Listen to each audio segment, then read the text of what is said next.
starts and never ends. Tune in, lean and feel the groove. Every moment, a vibe you can't lose. It's for the culture, by the culture.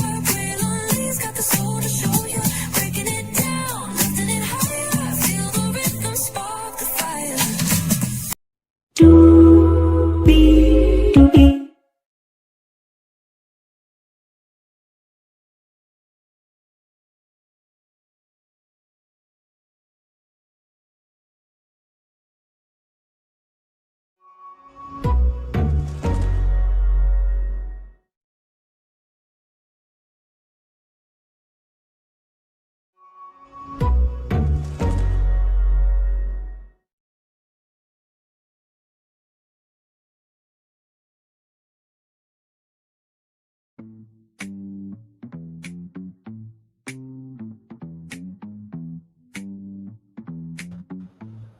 Well, hello and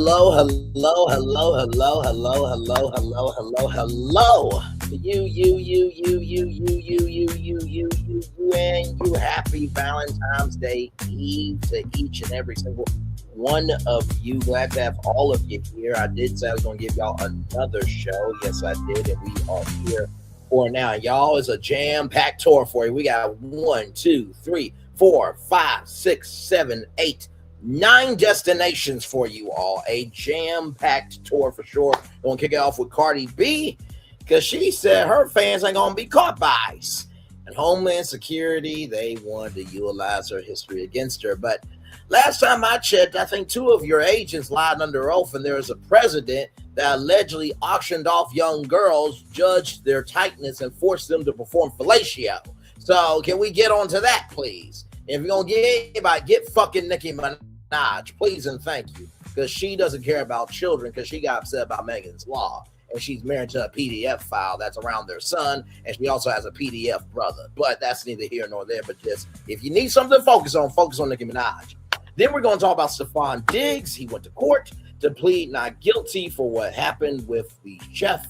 So we're going to get into that. Kandi, Burruss, Todd Tucker, everybody's talking about them. And so, of course, is a destination here. And you'll hear why I have to say.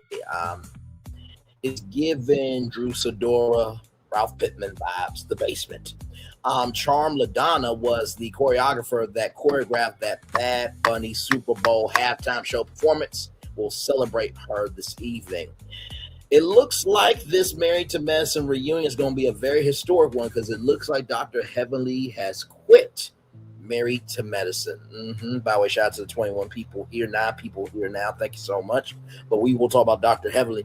Kimora Lee Simmons, I'm going to need you to recognize your power. And I need you to see your bank account and get to moving because apparently Kimora Lee Simmons and her husband are in a house that the husband admitted that he paid for the house with stolen funds. Yeah, we'll talk about that. There was a man sleeping on the campus of Spelman College, which is a all-female, historically black college and university. Yeah, so we'll talk about that. Some news about 47. I think everybody has seen this story about a dad and a daughter, and trigger warning for anybody because that's going to be very heavy. And then wait till you hear what some workers did to children, including something very big happening in the school system that I just saw minutes before getting on tour for all of you. So let's get to it because higher is waiting, lower is available. But either way, we gotta go on tour. Yes, indeed, we do 9 destinations for you all this evening. You see that virtual tour background? Yes, you do. You hear that virtual tour music? Yes, you do. And then there is a me. Hey, everybody, welcome in. Glad to have all you here. Let's get to the getting and doing what we do. Like I said, 9 destinations for you all this evening. Usually, when you get 9 to 10 destinations, that lets you know it's been a lot going on. So we're going to jam it all in here as much as we can. So let's get to it. So we're going to kick this off with this here. So from the Jasmine brand, everybody, Cardi B jokingly threatens to jump ICE during opening night of Lil Miss Drama Tour. They ain't taking my fans. The Grammy Award officially launched her highly anticipated Little Miss Drama Tour, kicking off the 35-show run to a sold-out crowd in Palm Desert, California. Between songs, Cardi paused to connect with fans at one point, offering reassurance to her Mexican supporters in the audience. Mexicans in the building, she asked for applause. Bitch, if ICE come in here, we're going to jump their asses. Bitch, I got some bear mace in the back. They ain't taking my fans, bitch. And that's why we love Cardi.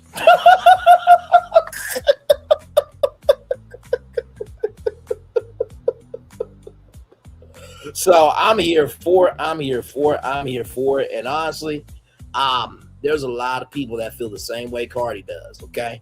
Now, ICE wants to be funny. Homeland Security. According to Daily Mail, they want to use her history against her. Child, listen to this. So, after all of that, this is what ICE had to say. As long as she doesn't drug or rob our agents, we'll consider that an improvement over her past behavior. Do you really think it's smart to clap back like this and y'all are a government agency? Really? Because like I said, you have Pam Bondi, who was photographed with the president and Epstein in the Epstein file, so she didn't want to look at the victims. You have two of your agents that lied under oath. And like I said at the top of the show, you have a president that allegedly auctioned off young girls, judged their tightness by judging their vulva and their portal, and then forced them to perform fellatio. This is the same motherfucker that said, if Ivanka wasn't my daughter, I would be dating her. So could you please, hey, gorgeous, good to see you. Love you as always. You know that. So for the love of God, could you please focus on the shit that needs to matter? Or, and I'll ask this of Kristi Noem and ICE and Homeland Security. Does the president have to judge one of your daughter's tightness? Does the president have to judge one of your daughter's vulvas and her portal, tissue included? Does the president have to force one of your daughters to perform fellatio for you to give a fuck? I'm just asking a question.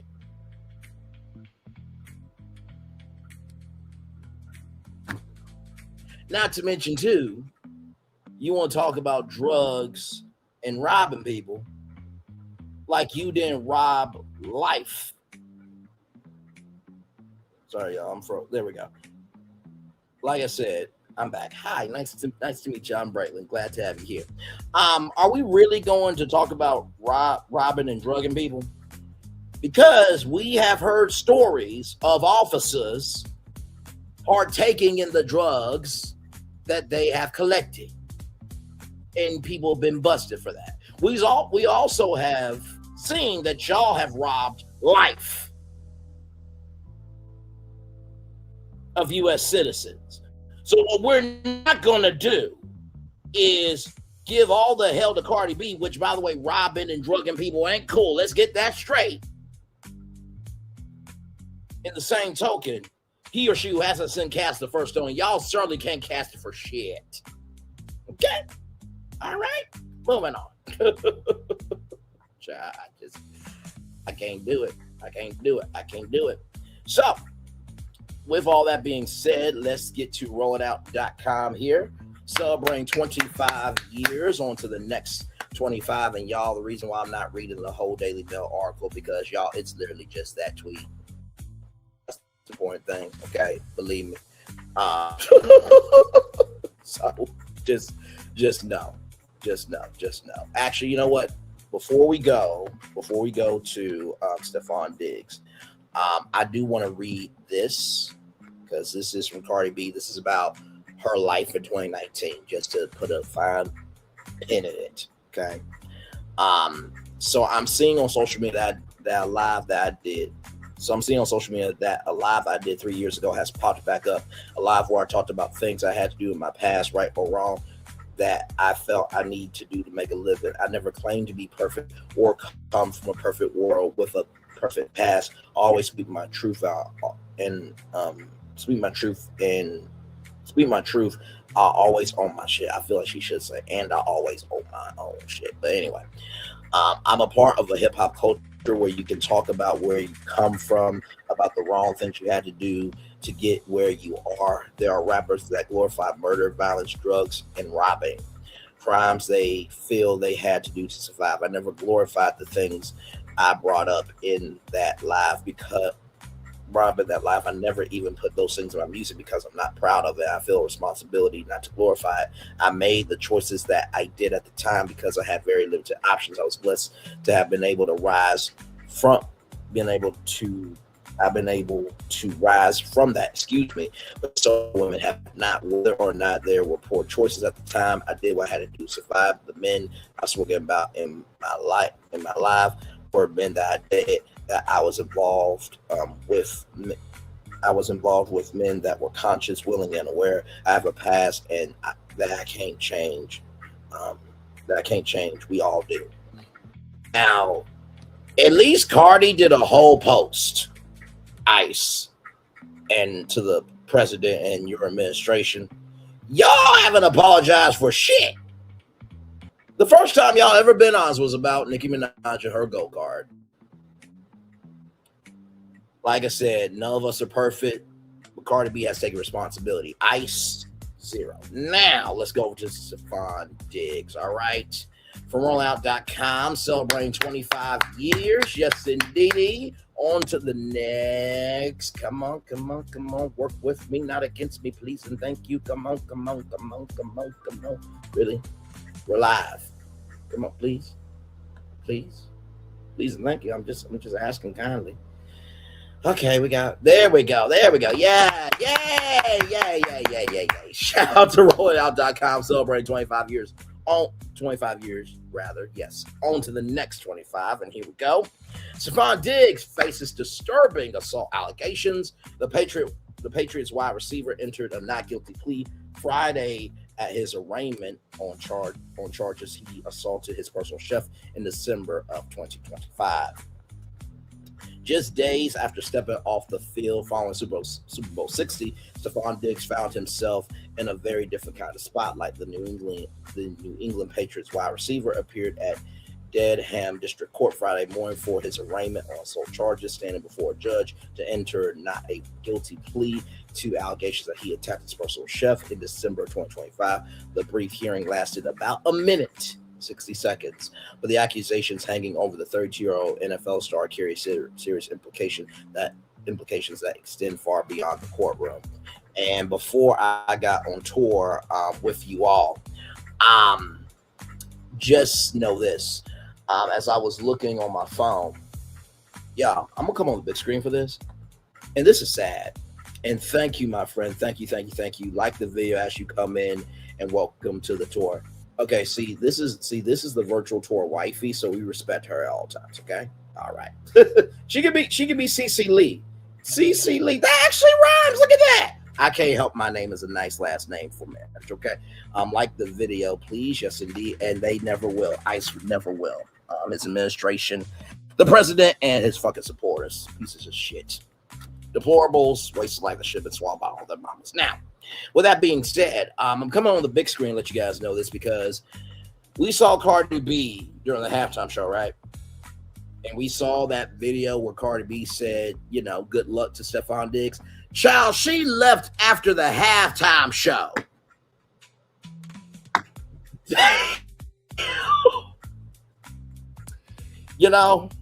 To use some words from a man that's in jail because of his own demise,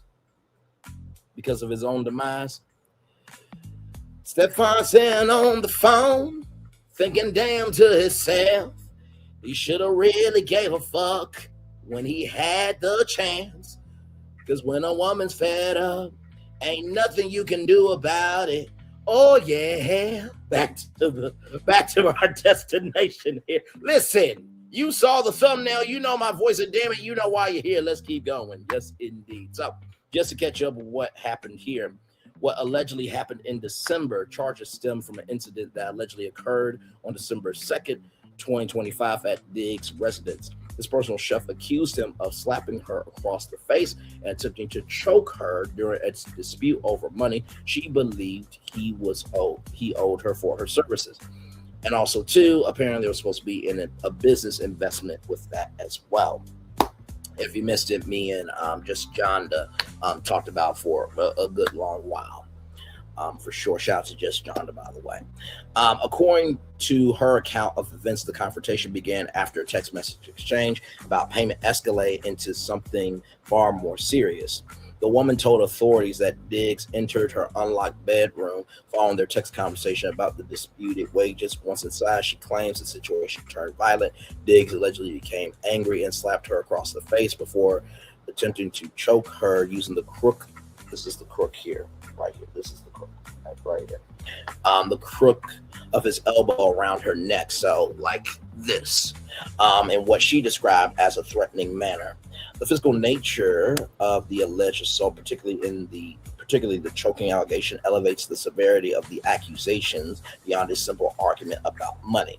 She waited 2 weeks before reporting the alleged incident to police on December 16th. During her statement to authorities, she did not provide photographs documenting any injuries sustained during the encounter. However, she did claim that she had visible redness on her upper chest area following the alleged attack, though the lack of photographic evidence could become a factor as the case proceeds through the legal system. So, Ryan Menones, sorry if I butchered your last name, brother. Stefon Diggs leaves Norfolk County District Court after pleading not guilty to assaulting his personal chef. He was ordered no contact with the victim and was released on personal reconnaissance. His next appearance is scheduled for April 1st, his pre-trial hearing. Y'all gonna schedule it on April Fool's Day? Y'all ain't right. By the way, that's the same day that the Super Mario Brothers movie comes out. Not Super Mario Bros. Movie. That was the first one. The Super Mario Galaxy movie comes out April 1st. And listen, Nintendo and Illumination, I expect to see a great prank from y'all. Otherwise, I'm going to be saddened, ashamed, and disgusted with y'all behavior. Okay, let's continue. There's Stefon Diggs. You want to stop and make a statement? There's Stefon Diggs coming out of court there. Defense team maintains innocence. Diggs appeared in the courtroom alongside his legal team, presenting a united front against the allegations. Mitchell Schuster, one of the attorneys representing the Patriots receiver, spoke to reporters immediately following the brief arraignment hearing, which lasted 1 minute, once again 60 seconds. His comments made clear that the defense intends to vigorously fight the charges and believes the accusations lack merit.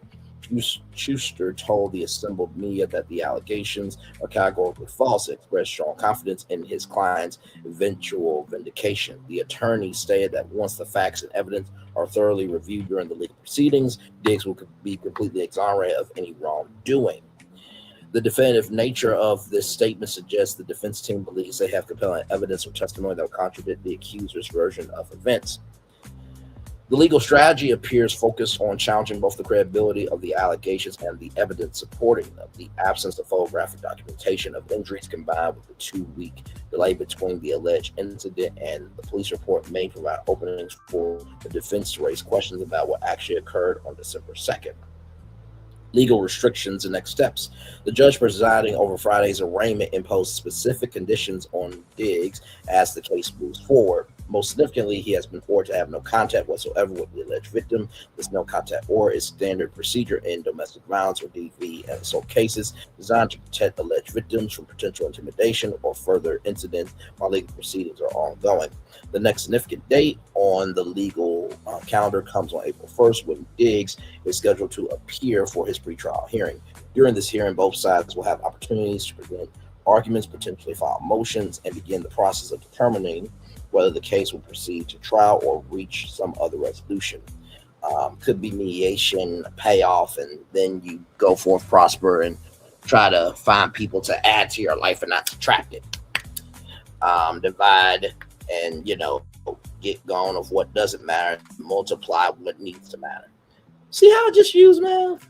That's nice. The timeline means that this legal matter will hang over Diggs throughout the offseason as he attempts to focus on preparing for the upcoming season. Career implications remain unclear. The timing of these allegations and legal proceedings creates additional complications for Diggs and the Patriots organization. The veteran receiver just completed his first season with New England after joining the team. These charges arrive as the franchise enters a crucial offseason period. While the NFL has not announced any disciplinary action, the league's personal conduct policy allows for potential suspensions, even if criminal charges don't result in convictions. For now, Diggs maintains his innocence while his legal team prepares to mount a defense against allegations his attorney characterizes as false. The coming months will determine whether the evidence supports the Chiefs' account, Chef's account of what happened that December night, or vindicates the NFL star's claim that the accusations are unfounded. Until then, the April 1st pretrial hearing represents the next chapter in legal drama that has suddenly overshadowed what should have been a celebration following Super Bowl 60. No, let me tell you something. I watched the game. That was not going to be a celebration. So here is this here.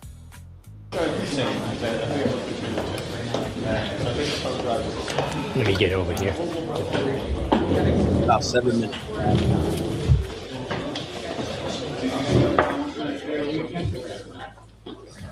Yeah.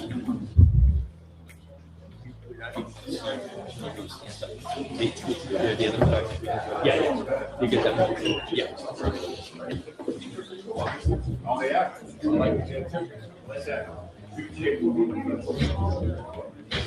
Now, first of all, why do I feel like, right? Why do I feel like, this guy's like, hey, listen, I know normally we don't really deal with black people, but this guy got muscle and money. And this guy, he's an NFL player, can whoop our asses. So let's just make sure that we respect these black people. The rest of them we give two fucks about. But these two, let's make sure we're good. Look, listen. You saw the thumbnail. You know my voice, and damn it, you know why you're here. Let's continue.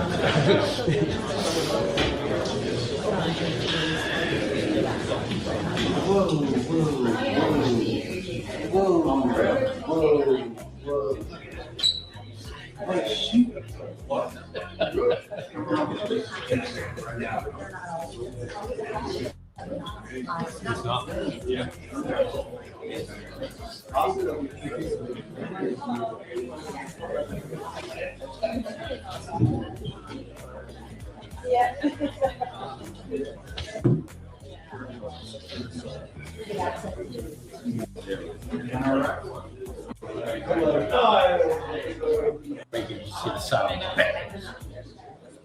Oh, I'm sorry, because it looks like there's just a lot of talking, right?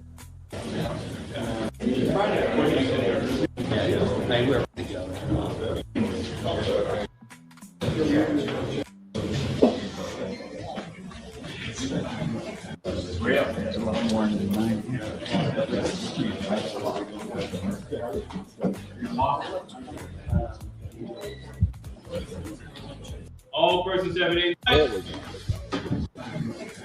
court, all right.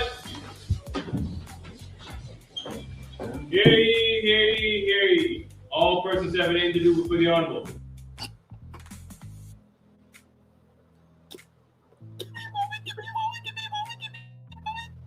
Listen.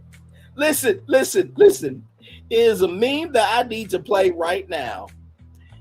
And it is going to come from a very, very good Lord that we all know very much.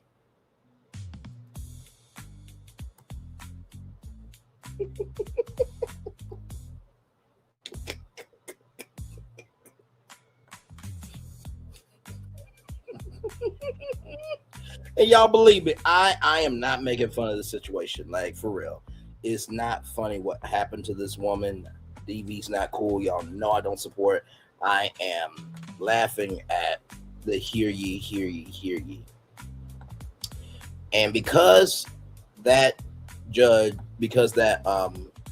guard said that, I'm going to bring up somebody right now who is going to finish, what the judge could have said. So here we go. Lord Farquaad, if you could please, for us live from Dulat, hopefully all is well. Take it away. shall have the honor, no, the privilege to go forth and rescue the lovely Princess Fiona from the fiery keep of the dragon. If, for any reason, the winner is unsuccessful, the first runner-up will take his place, and so on and so forth. Some of you may die, but it's a sacrifice I am willing to make.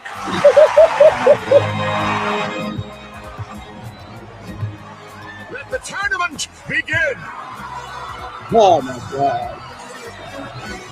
Yes, let the tournament begin of this arraignment for Stefon Diggs, everybody. Here we go.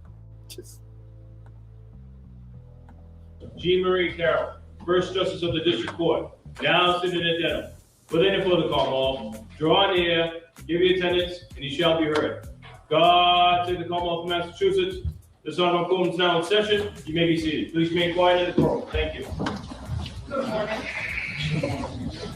Good morning. Today is Friday, February 13th, 2026. This is the call of the list. Your Honorable Justice Carroll is presiding.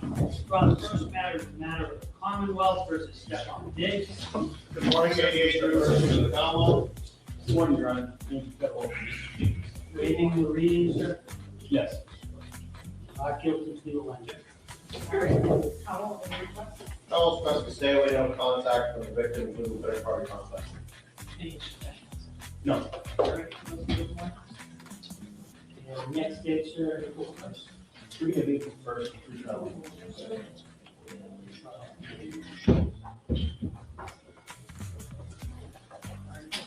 So, sir, on this matter will be continued until April 1st, 2026 at 9 a.m. That's for a pretrial hearing. Being released today on their own personal recognizance. Motion to be released. They stay away and have no contact with the named victim. That includes third-party contact. Please be advised if you violate the terms of your release, or if you commit a new criminal offense for the tenets of this case, your bail or personal recognizance could be revoked. You can be held without bail for up to 90 days. That's April 1st at 9, sir. Please seek permission to complete. Thank you, sir. Thank you, Your Honor. Now, on a CMPI appeal, matter of Quiet, please. Needham Police Department and Jeanette Mesta. By the way, I just want to say this one right here. This woman right here. She's one of those Beckys because y'all can see right there. She's got a little something, so she probably knows somebody in that town that she's passing. Anyway, I'm being facetious. Let's roll on because there is more to this because the chef has spoken out. So we're going to head over to a very wonderful content creator named Coffee City for more intel on that. Lego. Welcome back to Coffee City. So Stefon Diggs was in court today and he pleaded not guilty. Okay. Now, as you know, Stefon was accused of strangulation by his chef. And this situation has been developing for a minute now. He entered his plea today. So check out this clip. Good morning, Your Honor. Waiving the reading, sir. Yes. Not guilty to the lender. Fellow supposed to stay away from contact from the victim, including third party contact. No. And next date, sir, April 1st. We're gonna be first.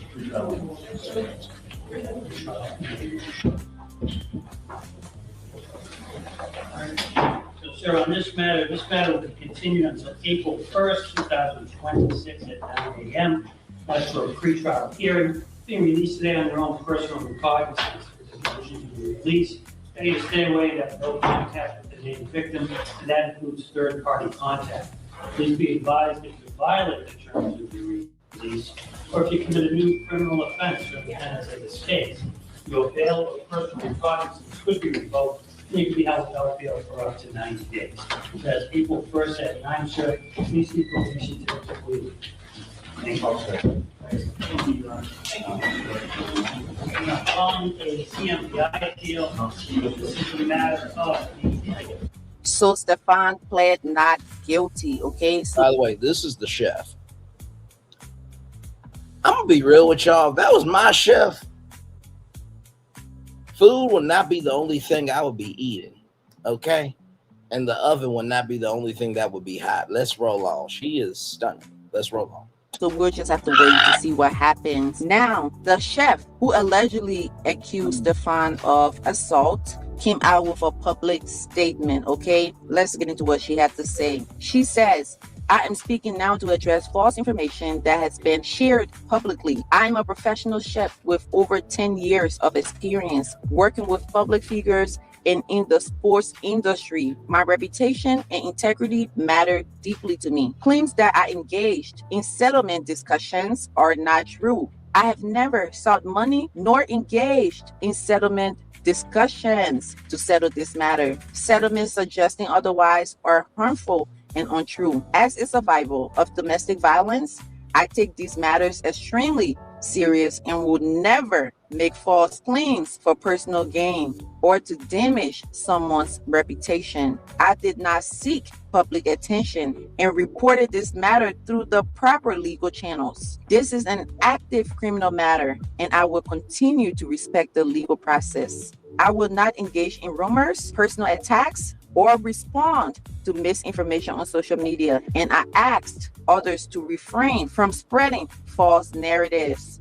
My focus is on healing my work and moving forward with integrity. I trust the legal process to address the facts, and I hope anyone following this matter will do the same. So that's what she had to say. This is why I did not like the fact that Cardi B came out when this girl came out with this allegation.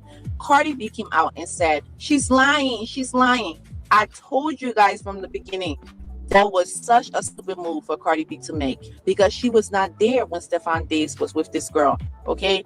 Yes, none of us know the truth, but those were big allegations. And Cardi B should have just kept quiet. All she had to do was just probably defend herself and say, listen, I did not contact this woman. That was it. But for her to come online and say that the girl is lying, she put it on her child and all those things, it was so unnecessary. And as far as this case, it's going to be a tricky one because the girl, from what we have seen, she doesn't have any proof. And I know you don't really need proof to, found someone guilty, but she doesn't have anything else but her words. That's all we have for now. So we'll just wait to see how things go. Now let's talk about what's going on, because I'm scrolling on Twitter and Cardi B fans are dragging this man, okay? They're dragging him. They're saying, yes, that's what he gets. He lost the Super Bowl after Cardi B left. He's having the worst month ever since Cardi B dumped him. And I'm just sitting back like, what are we even talking about? Second. Now, the lawsuit with the stolen Ferrari, that's his own demise, right?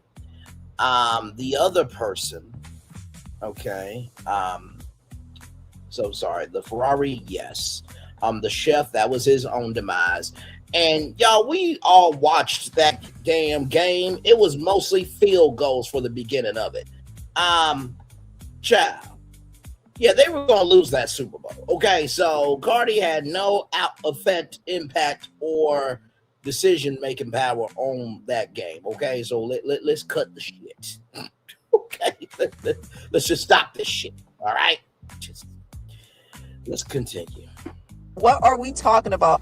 Am I the only one that does not feel this way? Maybe because I'm getting older and I have a different point of view on life now, but my perspective is completely different from what I have been seeing. Because for one, Cardi B had absolutely nothing to do with the team losing, okay? Let's be serious. If you go and look at the stats and the betting data, because I actually went and did my research, and a lot of what was predicted was that the Patriots were not going to win, okay? A lot of people did not bet on them because they already knew they were going to lose. So the idea that they lost because Cardi B has some type of power, and because she left him, she took that power away from him, it's ridiculous, okay? It's ridiculous. When some of us were calling Cardi B out for defending Stefon Diggs, when these accusations first surfaced, we were called haters. We were told to mind our business, leave her alone, she's defending her man, leave her alone, Cardi B is having fun. But now that she's no longer with him, suddenly everyone agrees that he's trash.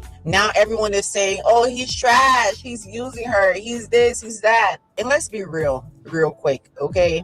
You guys keep acting like Stefan is somewhere crying over losing Cardi B.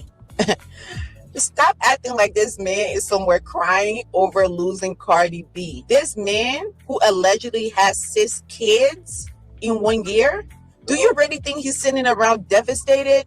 He's wealthy. Cardi did not make Stefon Diggs.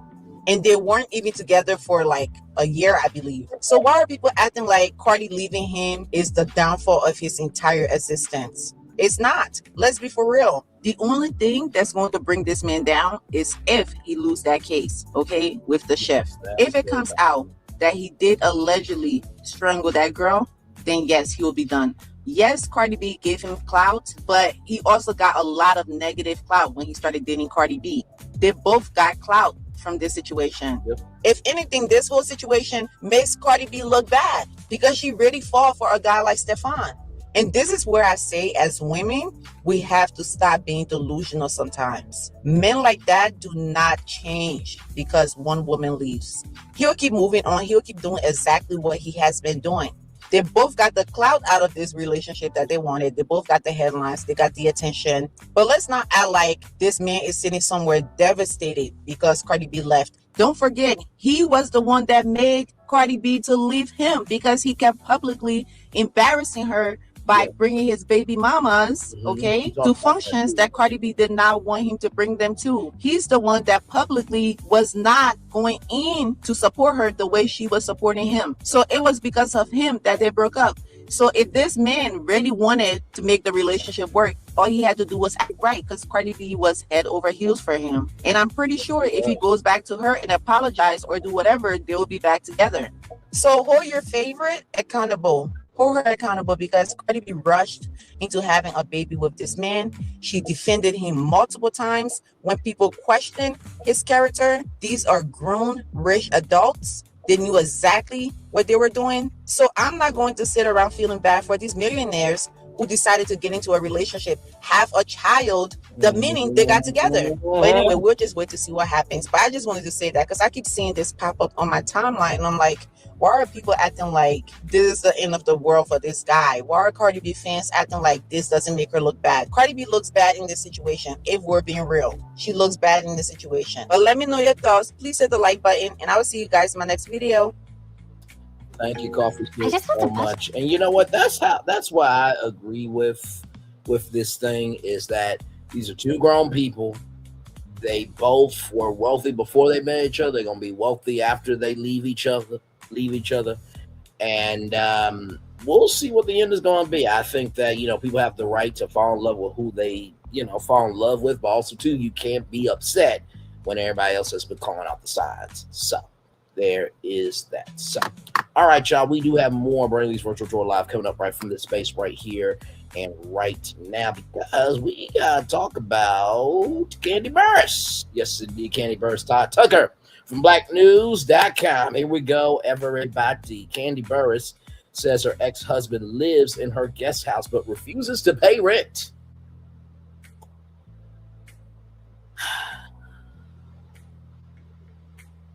I know everybody's been talking about this, so we want to talk about it too. Let's get into it. Black News, why'd you have to put this picture up? He's in his dad beard with his new bag on.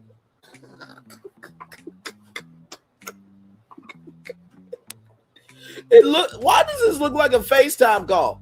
Hey babe, what you doing? I'm cold. Well, you know you inside, right? Yeah, but it's cold in here though. Moving on. Singer and songwriter Kandi Burruss says her estranged husband Todd Tucker has been living in her Atlanta guest house without paying rent or contributing to the household and child care expenses. And now she's asking the court to make him pay his share. Kandi claims Todd moved into her Atlanta guest home after their separation. She says the property is hers, bought before they married, and claims Todd hasn't paid anything since moving in. That includes utilities, lawn care, pest control, and even the home alarm system. Oh, damn. She said, I am the landlord. Ooh, Lord. Man, she basically said, you're gonna love the Lord, and I am that Lord. Shout out to Whitney Houston, man. Rest in peace to her. She should still be here on the earth with us. Although she probably is better in heaven than to be down here with us, for president and administration. She also says Ty hasn't helped with raising their kids, Ace and Blaze. Kandi handles most of the parenting duties herself and relies on nanny for extra help, despite Ty's social media posts claiming he's an active father. According to TMZ, court documents show Todd attended the kids' birthdays since Kandi filed for divorce in November 2025. Just literally February, January, December, November, so 4 months ago. But refused to help pay for the parties. She also says he hasn't contributed to school fees, tuition, supplies, or child support. Kandi has been working on Broadway in New York since November, but continues to fly back to spend time with the children. She's asking the judge to order Todd to pay child support, share expenses, and establish clear parenting time. So that is it there. So what do I think about this destination? First of all, Todd, bro, that's not cool at all. Like, if she's allowing you to stay in the guest home, you do need to contribute something. And bro, those are y'all kids, right? I mean, do you not have your own money? I mean, I think there was like one clip you were like on a Zoom call when Kandi was like, you know, it's family time, and you were still trying to make this movie, right? So do you not have your own money? You know what I mean? And I know that some people say, you know, well, Todd, you know, was really a supporter of Kandi and this, that, third. Kandi, you know, is the main breadwinner. And there are black women and women that are now the primary breadwinner. And it does create a power dynamic where you feel like, well, damn, I'm worth anything. And my thing is this. Let's just say, for example, y'all know my media career is very important to me, but, you know, let's just say I wasn't in media. Let's just say that, you know, I was able to, I don't know, be a public speaker, right? And, you know, do virtual speaking engagements and, you know, also in-person speaking engagements, or even being an MC, whatever I wanted to do, right? And I brought in a significant amount of income, but my wife made more money. As long as there's two incomes coming in the house and all the bills are paid and our kids are good, we're good. And I know that that's like a simping, groveling, this, that, and the third type of energy, which I don't know why it's a simp thing to do, to care about women. I care about my mom and my sister. That doesn't make me a simp. That makes me a human being that gives a damn, a fuck, and a shit. And I say that in context, conjecture, and connection of, at least I give a care about the people in my life. When has that become a crime to actually care, show emotion, and be genuinely grateful for the people in your life? And I think that men who love control have a hard time dealing with the fact that somebody else can do something. Like I said before, if I get a $20 million contract from ABC and my wife gets a $20 million contract from ABC, that's $40 million coming into our household. Why am I tripping? Like, come on now. But anyway, that is my take on that destination. All right, y'all.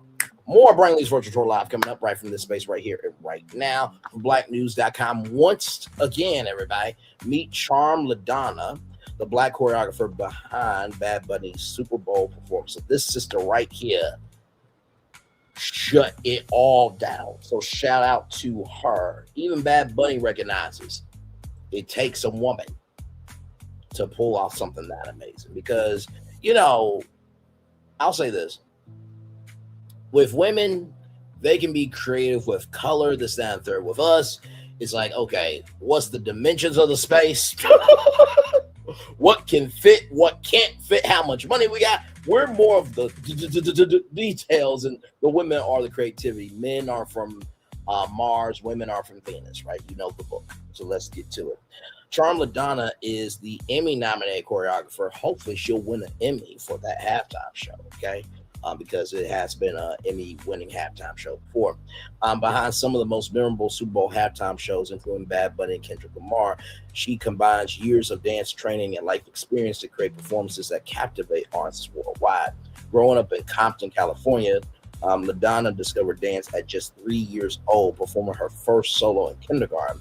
She trained in multiple styles from hip-hop and crumping to ballet and jazz. She calls herself a hybrid, blending these techniques into unique choreographic voice according to the griot. LaDonna honed her craft at the Los Angeles County High School for the Arts. Early in her journey, she caught the attention of iconic choreographer Fatima Robinson, who became her mentor and guided her into the professional dance world. Her career quickly gained momentum, or dance momentum, to use a pun there. LaDonna choreographed The Weeknd's 2021 halftime show, Kendrick Lamar in 2025, and Bad Bunny 2026, and Beyonce's Beyonce Bowl. So she is the shit. Her work is known for fusing cultural storytelling with bold, high-energy movement, reflecting both her roots and her hybrid dance training. Despite her high-profile success, she stays grounded in her identity as a dancer. I'll probably still up there dancing when I'm 60. Child, if this is you now, let me tell you something. She gonna be pulling all the nephews and all the uncles at 60. Okay, listen, I'm just keeping it a buck. All right, moving on. She said her ability to build trust with artists like Beyonce, Kendrick Lamar, and Bad Bunny allows her to create moves that feel authentic to each performer while keeping the energy fresh and dynamic. Beyond choreography, LaDonna also teaches and uses music as a part of her creative vision. She hopes to build an empire of all arts that nurtures the next generation of artists. I love the work that goes into creating the art for whoever to see. You're talking to the little girl who used to choreograph in her room by herself, and now I see my work all over the world. She said, "Clock that, T." Yes. Congratulations, first of all, because that's my mindset. I'm in my place by myself doing this work.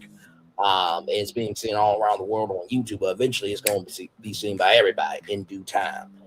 Like I said, this woman did an amazing job. And, it's quite sad how we are asking to reach everybody, but yet we attack when it's done.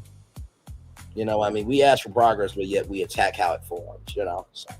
But congratulations to Charm LaDonna there for sure.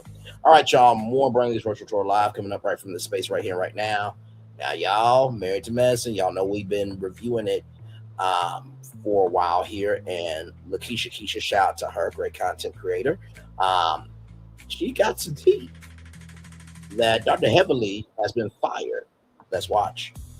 Well, y'all, it is Friday. I know, if y'all watching from work, y'all ready to leave.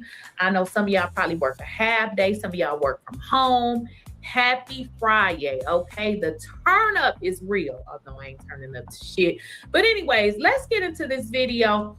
They are reporting that Big Mouth is no longer with Married to Medicine. And y'all sent me this. Let's get into it. And I'm going to tell y'all what I know to have happened. Make sure you guys are liking the video. Make sure you are subscribed to the channel. We're talking Married to Medicine. Hang on, wait. Let me pause it here for a minute. For the kids' say, I would like for them to keep this out of the public. I agree with Kandi. You mean Kandi and Ty? I fully agree with you, gorgeous. I think keep it out of the public for them. Kids deserve peace. Just because y'all are broken does not mean they have to be broken. Amen. Let's roll on. Spilling all the tea while it's still too hot. Woo. Like Keisha, queen of the plot. Hit that bell 'cause the tea don't.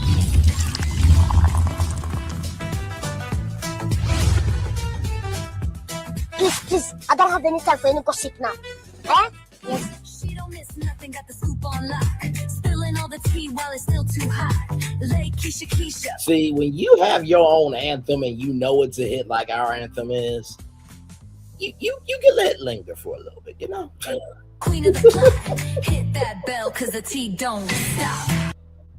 All right, so I'm back home. I don't know if I showed y'all. I think I did in my last video, child. My nail broke, so I had to go get my nails done. It was just looking creepy.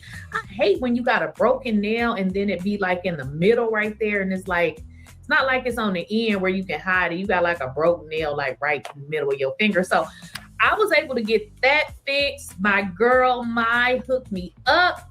And I don't know if y'all saw my post, but I stopped by to meet a friend about something, and we had to go into the bank, and I saw this guy, and some of y'all was like, actually y'all was really positive, but I just saw somebody, okay, and I was like, wait a minute, if I was dating, that would be the outward look that I would look for, okay?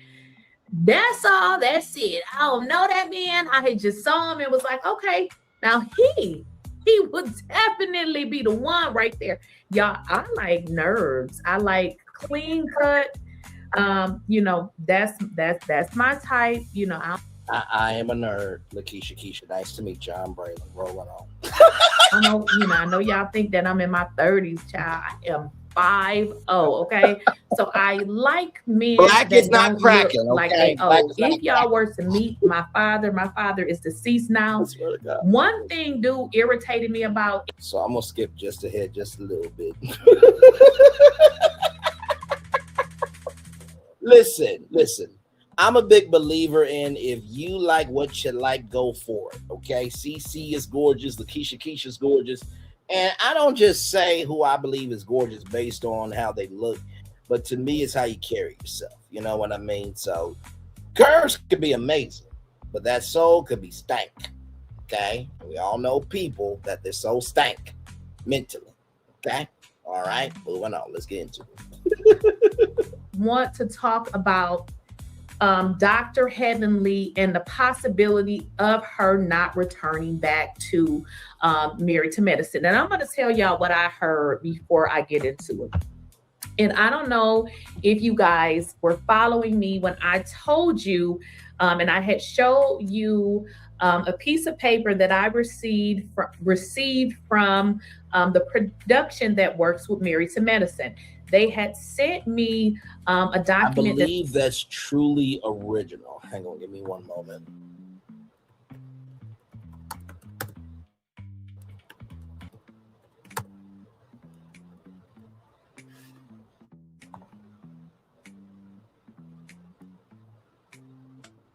Okay, Free Man to America.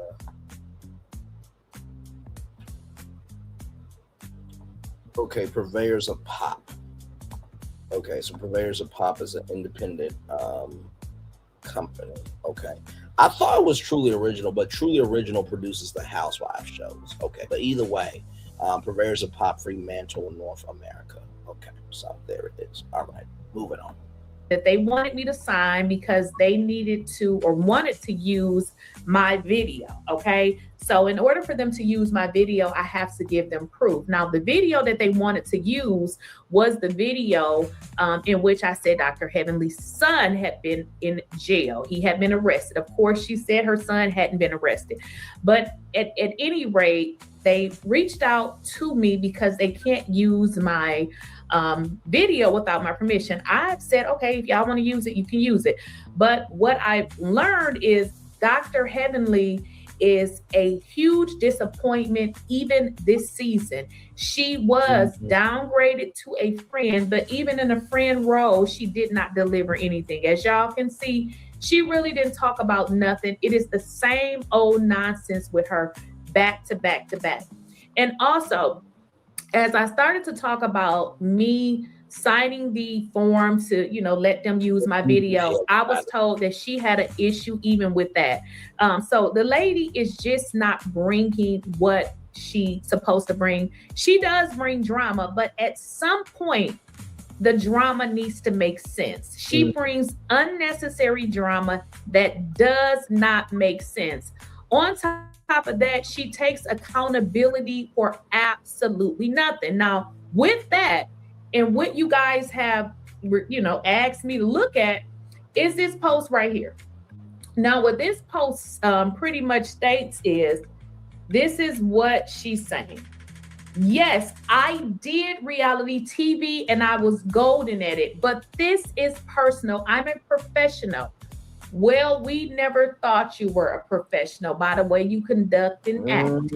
She said, I showed up, stood in my truth, which is a lie. We don't know shit about this lady because all she does is lie and she ain't never told the truth. And built something powerful. She never built anything because this is a show that Mariah built. Now my community needs me. And the same bold, smart, fearless woman you saw before will be golden. And now my community needs the TV, just not before will be golden. Okay, I thought that was just me. I'm like, why is her face not moving? Okay.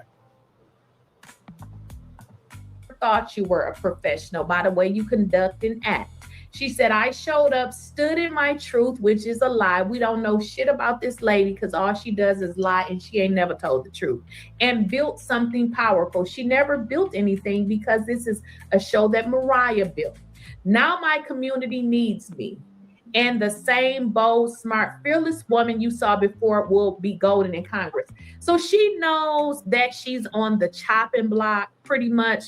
Dr. Heavenly ran before they gave her ass the drop kick. Get the hell out of here. She brought nothing to this show in the role of a friend. Not even talking about the situation with her son that she lied about, which the woman really don't necessarily have to go into the intimate details of her son. But as his mother, she could have very well said, you know, I'm going through something, yada, yada, yada. What she did was play games and made it seem like nothing was going on. So what's going on here is Dr. Heavenly was downgraded to a friend. She's not a full cast member in the role of, she was last season. That's why we haven't. She's been downgraded from that. Gotcha, Even in her role as a friend, she has not delivered anything. So when I'm being told is she's putting out a statement as if, she left, but in all actuality, was they gonna bring her ass back because she gave nothing? And not only that, guys, she made a statement about one of the cast members, which is Dr. Simone, and threw it out to the public as if Dr. Simone was a danger. Now, the problem with that statement is everybody didn't ride her coattail with it, and people were not in favor of what she did and what she said. Here's the gag with that. You ready? So apparently, Dr. Heavenly went to Human Resources to try to get Dr. Simone off of Married to Medicine. Let me come on the big screen and say that 2 more times for y'all. Dr. Heavenly went to Human Resources to try to get Dr. Simone off of Married to Medicine. Dr. Heavenly went to HR to try to get Dr. Simone off of Married to Medicine. I will not come off my chariot to throw tomatoes at you, in the words of Mariah Huck. So obviously, Mariah, she's been clocking that tea. These women are not really those women. So let's keep going. Because it was a lie. Now, what Dr. Heavenly is trying to tell y'all is, I am standing up for my community. Girl, go ahead with the lies, okay? So she's pretty much saying she left Married to Medicine. She did reality TV, and now she wants y'all to believe that she wants to be this community leader person. She wasn't a leader on the show, so I don't believe that. It's like Donald Trump talking all over again with a bunch of damn lies. So this is what Dr. Simone said. Your community is not interested in a fool. Never have been, never will be. They are better than you aspire to be. And I gotta be honest with what Dr. Simone said, and I agree, because for me to consider you as a leader, you gotta act like a leader. And I don't see this at all in Dr. Heavenly. Neither do I, honestly, child. Neither do I. From what I've seen of Dr. Heavenly, she definitely is shady. She stirs up shit, and then she expects nobody to respond. So if this is the case, God bless her on her journey. But this is like Stephen A. Smith saying, I really am considering running for president, which honestly, this Stephen A. Smith running for president shit, I'm just going to let y'all know this now. This is for him to still be in the news, okay? Give me a moment as I pull this up. So yeah, this recently came out. He's been talking this dumb shit for a while, but he goes on MAGA CBS News, okay? He tells CBS Sunday Morning that he has no desire to be a politician for office. He's not ruling it out. So you have no desire to run for office, but yet you're not ruling it out. I'm gonna need the government to do this for me. Okay, make this a law. We need 5 to 7 years of governmental experience. Okay. We need 5 to 7 references, and they have to actually type out a recommendation letter. And there needs to be public hearings for the next president of the United States. And you know how, the people behind their lecterns, you need some everyday people behind those lecterns as well, asking questions of the next president. Just say it. Because no. 2028 will be the Olympics in Los Angeles. That will be the start of the reset of the world. We do not need a remix. We didn't ask for the first album to be made of those 4 damn years, okay? Keep it up. All right. Yes, Dr. Heavily allegedly is leaving marriage and medicine, child. So that's my take on that. All right, y'all. Let's talk about Kimora Lee Simmons because, child, this is bad.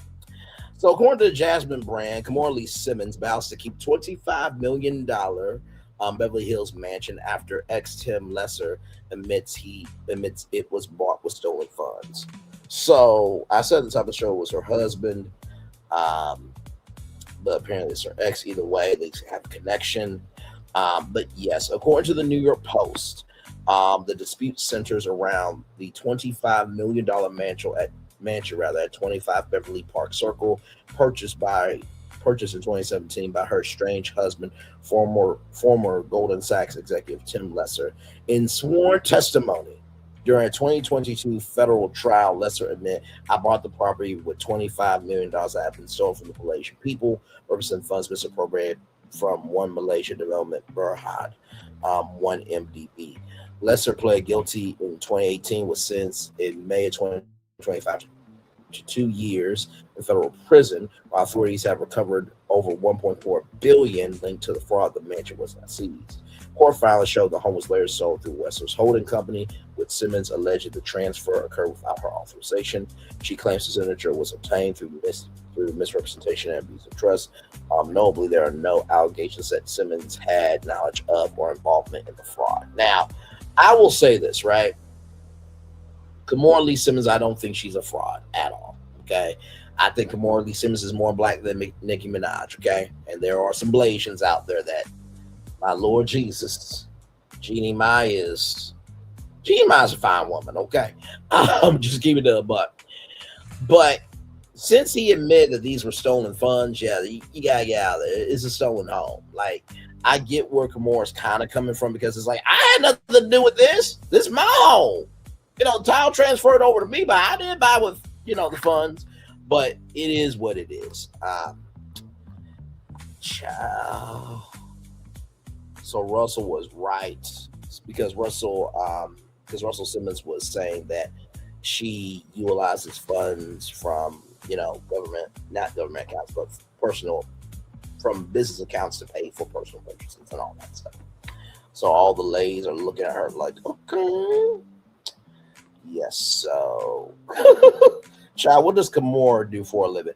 Okay, don't play about Kimora. Okay, baby fat, model, reality star. She owns Celsius. Don't do Kimora Lee Simmons. Okay, don't do her. Okay, listen.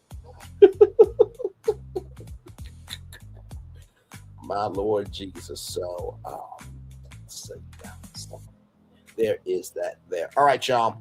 More Brand News Virtual Tour Live coming up right from this space right here and right now. From Black Enterprise Magazine, blackenterprise.com. Spelman College, all female, all woman, HBCU, Historically Black College and University. Well, y'all, something has happened at Spelman College. And we're about to talk about it. Let's get into it. Spelman students sound the alarm about male staffer living inside dorm room. Spelman students sound the alarm about male staffer living inside dorm room. Spelman students sound alarm about male staffer living inside the dorm. Here we go. The Student Government Association issued a statement expressing discomfort at the presence of a man in an all-woman living space. Come on now. Work with the nuggets.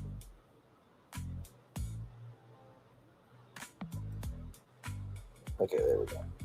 All right, students at Spelman College have raised concerns with campus leadership after learning that a male staff member was temporarily housed on campus apartment at the historically all-women's college. The Student Government Association issued a detailed statement this week expressing discomfort with the assignment of a male faculty member to housing in one of the residence halls and his use of the on-campus laundry facilities. Spelman confirmed to Channel 2 Action News that the man had been temporarily assigned to the campus unit. However, the situation has since been addressed, with the staff member relocating off campus. Sorry about that. Good Lord. In addition to concerns about housing, the Student Government Association cited issues related to resident services, specifically water shortages affecting some freshman residence halls. School officials said clogged sewer lines in Manley Hall. That's a contradiction with all women's college, but and Howard Harold Hall had temporary closed restrooms, but those facilities have been cleaned, sanitized, and reopened. So right here on February 9th, SSGA was made aware of deeply concerning conditions that affected students' abilities to meet their most basic needs and feel secure in their living spaces. These are circumstances that should never exist at an institution grounded in excellence. When informed, we immediately engaged senior administration to demand action, transparency, and accountability. The concerns brought to our attention include the following: freshman students in Manley Hall have been without water in their restrooms for several days, when students' health, hygiene, and daily function at risk. A male faculty member was residing in LLCI without prior notification to residents, creating distress and raising valid concerns about communication, policy, and student safety. SSGA treated these matters with urgency because access to restrooms, clean water, and clear communication are not privileges, but basic rights. Students should never have to fight for necessities, and when they do, SSGA will always be there to amplify their voices. So basically what happened was these actions. For the Manley Hall restroom access, residents are currently permitted to use the showers in the communal lounge located in Lower Manley. Manley Hall residents may also use the Wellness Center showers during the following hours: Monday through Thursday, 7 a.m. to 8 p.m., Fridays from 7 a.m. to 7 p.m., and weekends from 10 a.m. to 5 p.m. HH is also available for restroom access. The institution is actively working to establish additional bathroom access in other residence halls while repairs continue.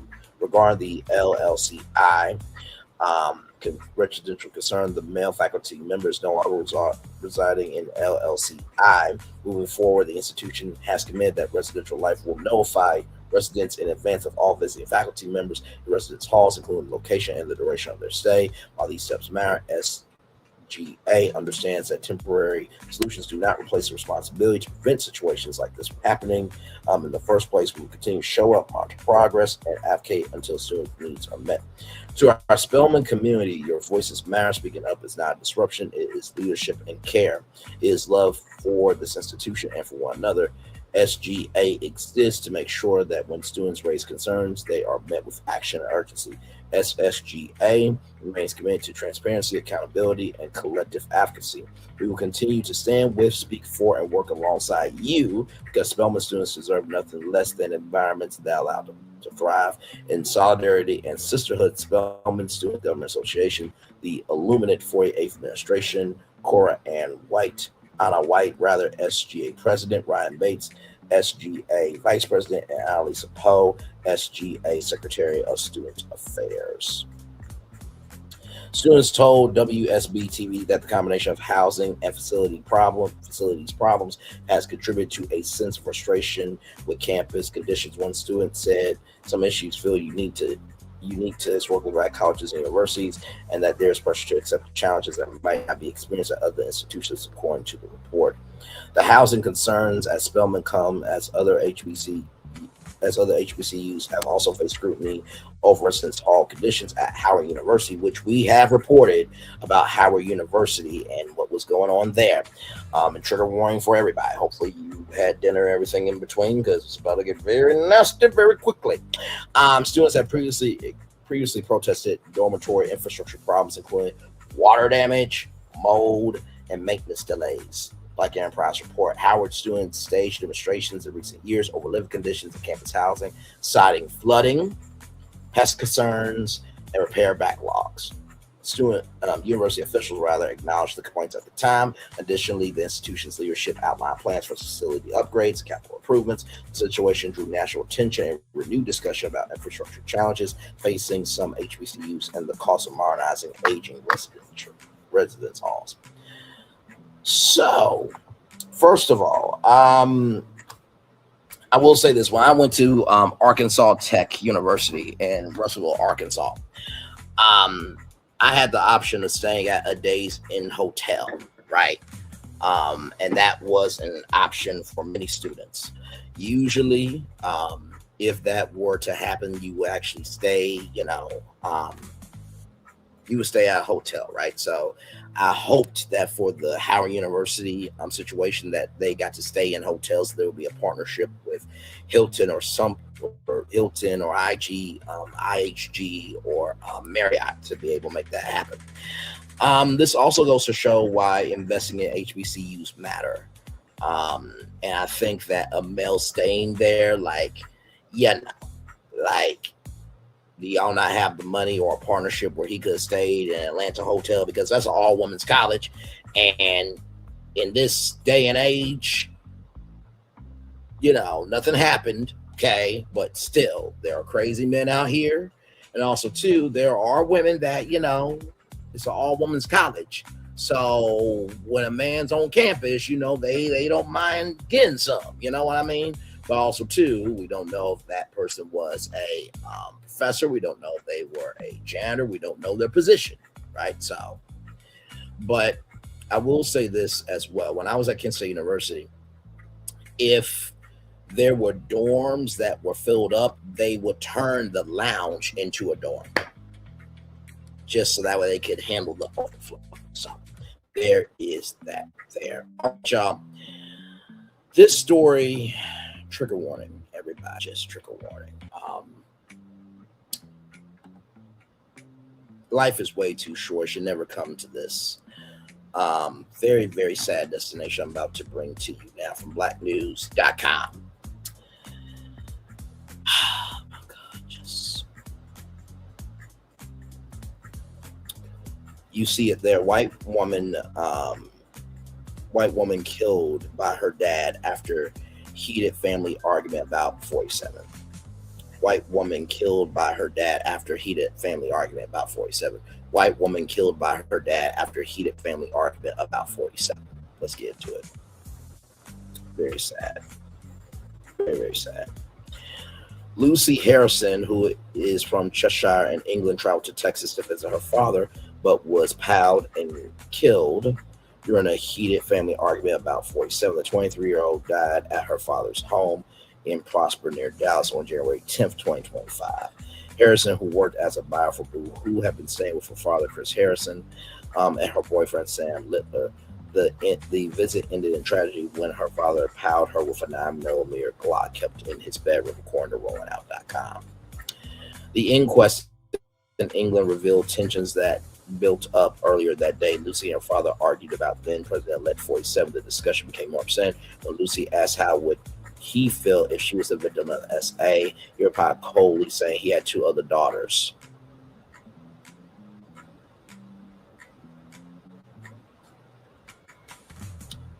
I'm gonna wait to give my all to this because, in the words of Debbie Morgan, who played Tony Braxton's mama, cut it off! Cut it off! Cut it off! Cut him off at the bottom. I said it, damn it. Castrate that motherfucker. I have more, but let's get through this. This left Lucy visibly upset. She ran upstairs. Later that afternoon, about half hour before Lucy and Sam were due to leave for the airport, the fatal powwow occurred. Lucy was in the kitchen when her father led her to his bedroom, showing her the powwow. 15 seconds later, Sam heard a bang. He found Lucy on the floor while her father screamed, seemingly in shock. The inquest also revealed that Chris Harrison had been drinking that day and consuming a roughly half-liter of white wine. The closed circuit television footage, confirmed that he had bought the alcohol shortly before the incident. Harrison didn't know the pal would fire and couldn't remember if his finger was on the trigger. Texas authorities investigated the death of the grand jury in Colton County declined to charge him. What the fuck? What the? Is this what the? Lucy's mother described her as full of life and deeply passionate about her beliefs. The inquest is ongoing, with the coroner expect to deliver final conclusions. Well, listen, I'ma need some men to roll up and handle him disrespectfully. What the fuck is wrong with you? The fact that you said, I got two other dogs, what that tells me is that you would not give a fuck if those other two dogs or that dog would have been great, sir. That's what that tells me. Really? Not every man deserves to be a dad. Just like every woman does not deserve to be a mother. I fucking said it. I saw this, I'm just like, no, we're going to talk about it because I can't. Like, to do that to your own flesh and blood, man, just no. So, that story there got me to hell that. Check out this story. This destination round from rollout.com, celebrating 25 years onto the next 25, and trigger warning on this one as well. Florida daycare workers allegedly tortured 3 kids daily. Let me say that again. Florida daycare workers allegedly tortured 3 kids daily. Florida daycare workers allegedly tortured 3 kids daily. 3 workers at Gingerbread Manor Child Care Center in Rockledge face child abuse charges after surveillance footage allegedly showing them hitting young children. Okay. Children arriving at daycare should expect hugs, snacks, and playtime. Instead, investigators say kids at one Florida facility learned to expect something far more sinister. 3 daycare workers now face serious criminal charges after authorities say surveillance cameras captured them repeatedly striking young children so frequently that the toddlers came to view the violence as normal behavior from the adults meant to protect them. Anonymous tip sparks investigation. The disturbing case began unfolding on January 16th when the Department of Children and Families received an anonymous tip alleging ongoing child abuse at Gingerbread Manor Child Care Center in Rockledge, located about an hour outside of Orlando. The tip painted a chilling picture of systematic mistreatment, claiming that all teachers hit the children as a form of punishment, either with open hands or a wooden spoon. DCF investigators moved quickly, arriving at the facility at Esta Boulevard to begin their inquiry. When officers noticed cameras pointing at the classrooms and requested to see the footage, daycare worker Kia Walker immediately started acting defensively. According to her arrest affidavit, a suspicious reaction prompted detectives to confiscate the entire surveillance system rather than simply reviewing footage on site. Authorities received the videos on February 4th, and what they allegedly showed would lead to 3 arrests and shock the community. The surveillance footage, spanning from mid-December to mid-January, reportedly captured several children between the ages of 1 and 4 being hit. 1 4 being hit. 1 in 4 being hit. Slapped and pulled in an aggressive manner by workers who were supposed to be caring for them. Surveillance reveals alleged pattern of abuse. The video evidence allegedly showed 2 workers, Stacey Hamilton Jackson and Natavia Latrice King. Let me just pull these people up. Because wherever we don't confront, we allow. So these women deserve to be showcased so we can know who they are. Disrespectfully. So, do this real quick here. Sorry.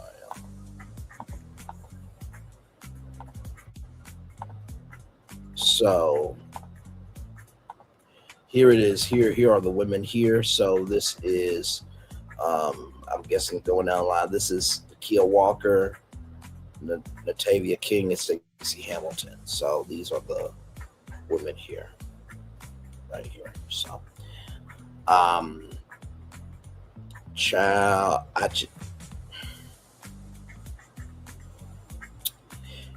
and y'all, this is the thing, right? Right here, let me guess, there were white children. I know one of the mamas and one of the kids, and she's a black lady. First of all, there is a laughing emoji on this, and of course, there is a Charlie Kirk picture there. First of all, I don't give a fuck what color they were. I don't give a fuck if they were black, if they were white, if they were Italian, if they were Chinese. No children should be getting that abuse at a fucking daycare or anywhere. This piece of shit bastard probably doesn't give a fuck about his own kids. God forbid somebody procreate with that dumb fuck. Moving on. Make no damn sense. I bet you they were white children. And then somebody put a laughing emoji on it. Actually, you know what? Let me expose the person who put a laughing emoji on it. Since we got time. Miss, and you black. And you black. Seriously? Seriously. This her profile. Why would you laugh at that? Like that? Come on now. That makes no sense. At all. My Lord. Let's continue. Surveillance reveals alleged pattern of abuse. The video evidence allegedly showed 2 workers, Stacey Hamilton Jackson and Natavia Latrice King, engaging in repeated acts of violence against the vulnerable children in their care. One, Hamilton Jackson was allegedly seen on video handing a 3-year-old with a large black colored spoon on January 16th. Number 2, the same toddler was also allegedly struck willfully and aggressively in the neck. In the neck. By Hamilton Jackson when the child didn't follow her instructions. King's arrest affidavit accused her of intentionally hitting multiple children in the back of the head, causing them to fall. And if you know about babies, you cannot, shake them up and down because their equilibrium and their faculties for them to be able to move their head have not come together. Okay? So you can't do that shit. I know about this because I watched Steve Wilkos. Shout out to Steve Wilkos for always staying 10 toes down and talking about these stories that don't get the time of day on mainstream news. Okay, shout out to him. Hitting them in the face and pulling their ears on December 19th. The 50-year-old King allegedly yanked a child by the hair a month later and intentionally struck another toddler in the face for no apparent reason just minutes afterward. Authorities claim King was not shown on camera actually providing care for the children, raising her questions about what her role at the facility actually entailed, if not caregiving.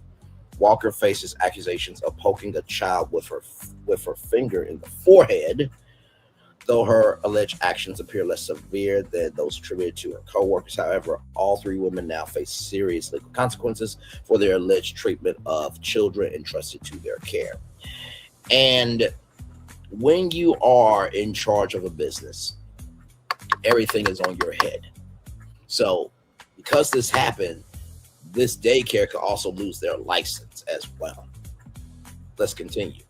Cover-up attempts alleged. The criminal charges extend beyond the abuse allegations themselves. Authorities claim the trio took active steps to cover their tracks once they realized the investigation was underway. The workers allegedly tried to rip out cables from the camera system, preventing police from accessing potentially damaging evidence. They also reportedly prevent officers from interviewing the children and hit items the kids claim were hit with during the alleged abuse. Perhaps most troubling, police said parents told them the defense contacted them in an attempt to prevent them from making statements to authorities. Let me read that one more time. Parents told them the defense contacted them in an attempt to prevent them from making statements to authorities. Parents told them the defense contacted them directly in an attempt to prevent them from making statements to authorities. So the defendants called the parents to tell them not to make statements about their children. Y'all better be lucky these parents didn't say, okay, somebody take the kids to Volcano Bay, make sure they got swimsuits. The rest of us, we going to the daycare. We ride at dawn, motherfuckers. Y'all better be lucky that didn't happen, because it would have been a whole different situation, child. By the way, that woman who, let me pull this up, because I saw this too, and I wanted to mention this on the show, because this happened recently. There was a woman who disrespected her husband because her husband was abusing their kids in her daycare, right? So she castrated the motherfucker. And she just been released from jail after 3 years. So I wanted to show y'all that too. Give me a moment.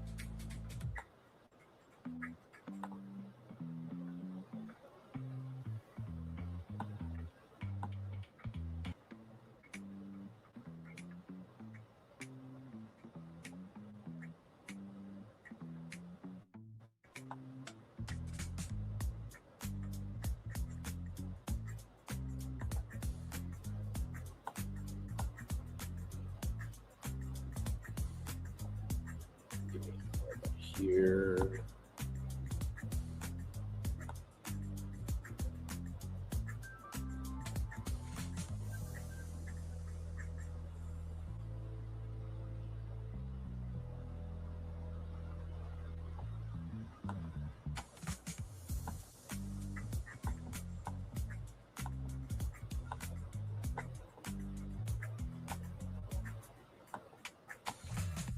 What the hell is it?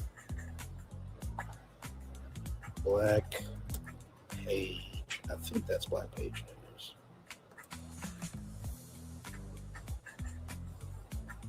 Damn it. Let's see. Woman defended her children.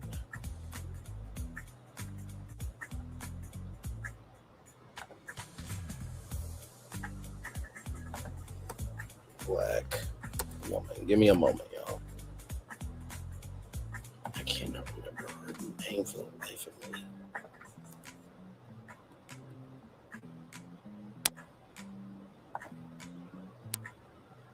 News. Damn it, hang on, I gotta go on my phone because I know I saved it.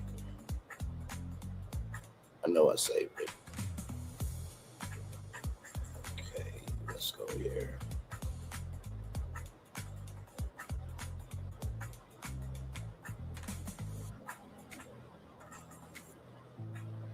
Saved.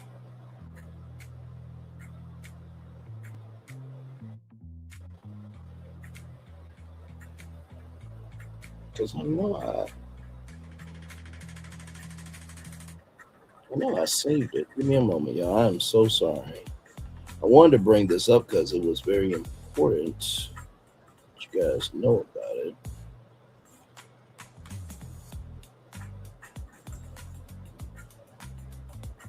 Oh, there it is. That's the one I'm looking for. Black Culture News. Thank you so much. See, all it takes is just a moment.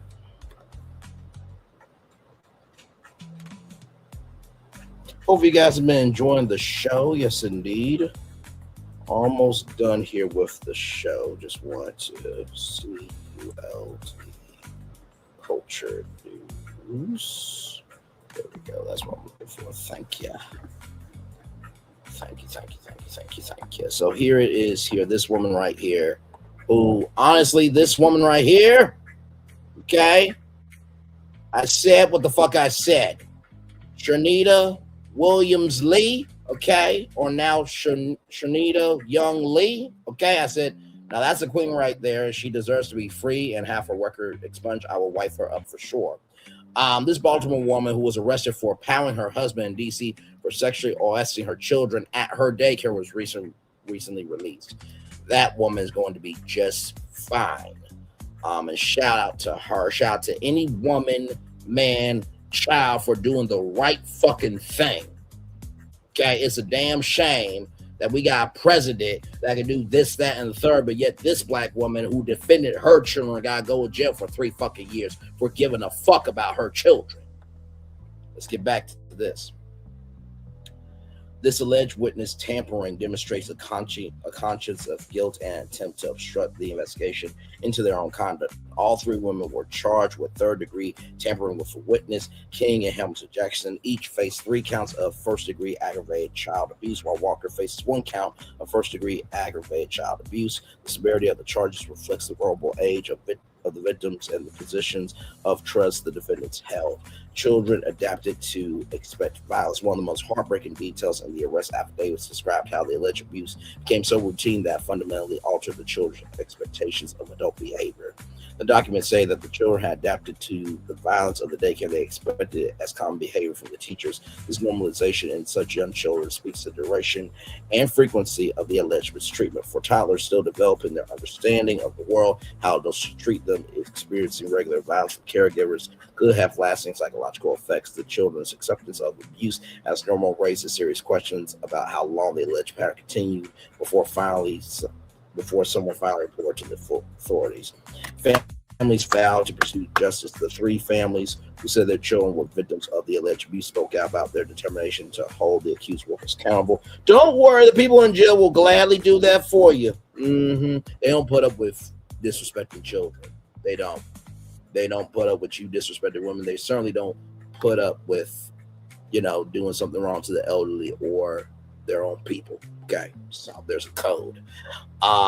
They released a statement vowing to pursue justice relentlessly for the children and parents affected, promising to ensure that those responsible are brought to justice and never allowed near children again. The case has sent shockwaves through the Rockledge community, where parents trust daycare facilities to provide safe, nurturing environments for their youngest and most vulnerable children. The allegations serve as a stark reminder of the importance of proper screening, training, and oversight for child care workers who hold such tremendous responsibilities in their hands every single day. So here is that story. Meanwhile, new and disturbing details tonight in a child abuse investigation at a Brevard County daycare. Police say surveillance video shows very young children, including a 1-year-old, being physically abused. 3 employees are now charged and are also accused of trying to cover it up. West 2's Spencer Tracy spoke with an attorney representing several families involved, who says there could be more victims out there. This is a massive breach of trust for the community. What was supposed to be quality care for toddlers, instead Rockledge police say turned into a place of abuse. I think the police report says it best when it says that's become a culture of violence within a daycare. It's ridiculous. Investigators say inside Gingerbread Manor childcare, 3 employees are accused of using physical punishment, including hitting children between 1 and 4 years old with their hands and a wooden spoon. The 3 employees arrested are Stacey Jackson, Kia Walker, and Ativia King. They are all charged with aggravated child abuse and tampering with a witness. We went to the daycare, but the remaining workers there told us no comment. Investigators say it was surveillance video inside this facility that showed what was happening. And they later found out that some very young children were being hit as form of punishment. My client's child had bruises on her. She noticed the bruises on her, thought that they were from playing, wasn't really quite sure what they were from. Bryn Brito is an attorney representing multiple families in this case. Now you find out that your poor child's been being abused for how long? And how long did that child keep it in? And what did that child go through? One arrest report states a 1-year-old was grabbed by the hair, yanked to the ground, and dragged across the floor. Investigators say over time, some of the children appeared to become conditioned to the abuse, flinching or crying before anything even happened. The arrest report also says when DCF and police arrived, the 3 employees tried to disconnect and remove the video surveillance system and prevent children from being interviewed. I think it's disgusting behavior, and it has to be, they have to be held accountable. Covering Brevard County in Rockledge, Spencer Tracy, West 2 News. A DCF spokesperson tells us that they are still conducting their own investigation. Any family who believes that their child may have been a victim is asked to contact Rockledge Police. All 3 defendants have been released and are due back in court next month. Well, they don't need to go to court next month. They need to go the fuck to jail. I pray for those children that even though it was at 1 and 4 years old, that the love is about to be magnified times a zillion, and that there is new behavior, there is new love, and there is new care in Jesus' name. Yes, yes, yes. Amen, amen, man. There's one more story. I want to give a shout out to Ace of Style. I saw this before we got on tour together, and this is our last destination here. As you see the title there, shout out to Ace of Style there. Almost at 2,000 subscribers. Shout out to Ace of Style. Very proud of you, sister. Schools across the United States of America canceled Picture Day as a result of connection between Lifetouch CEO and Jeffrey Epstein. Here we go. What's going on, Aces? Welcome back to the channel. I hope that you guys are enjoying your weekend. So widespread concern about school photography company Lifetouch appears in the Department of Justice files on Jeffrey Epstein have sparked viral social media posts and school districts around the country responding to upset parents. But the company is refuting the claims. They claim the Lifetouch is not named in the files, the E-files, Epstein files, and the documents contain no allegations the Lifetouch itself were involved in or that student photos were in any illicit activities. This is what Lifetouch said in a statement on their website, posted to social media February 10th. Still, the parents have valid worries about Lifetouch being named in the Epstein files, and this has spread rampantly on social media. One content creator posted an Instagram reel on February 12th, and it said, warning parents about the schools that use the company and advising them to opt out for their kids' safety from the photos. It has 39,000 views to date. On Twitter, in a post with more than 100 views as of today, February 13th, a user reiterated the claim that the company is in the files and wrote that they keep a database of all the digital photos of kids and their personal info. Okay, when I read that, my heart sunk. One, because like many people, myself included, I went to school here in the US, and my school used Lifetouch as their school photography. I remember, I think it was like K through 8, or maybe it was K through 12. Yeah, it was K through 12 for me. Yep. For any other photography company, other than Lifetouch, being used. And Exhibit A, this picture that I have here, right? I'm the one that put those black circles and blacked out those babies' faces to protect them. This picture has all these children's faces floating around the internet. And it's like, at what point are we going to stand up? I don't even have children. I'm not even a parent yet. But I'm like, I'm really concerned about the safety and the well-being of America's children. I have no problem that, for my taxes going to pay kids lunches like they do in other, countries around the world. I have no problem with,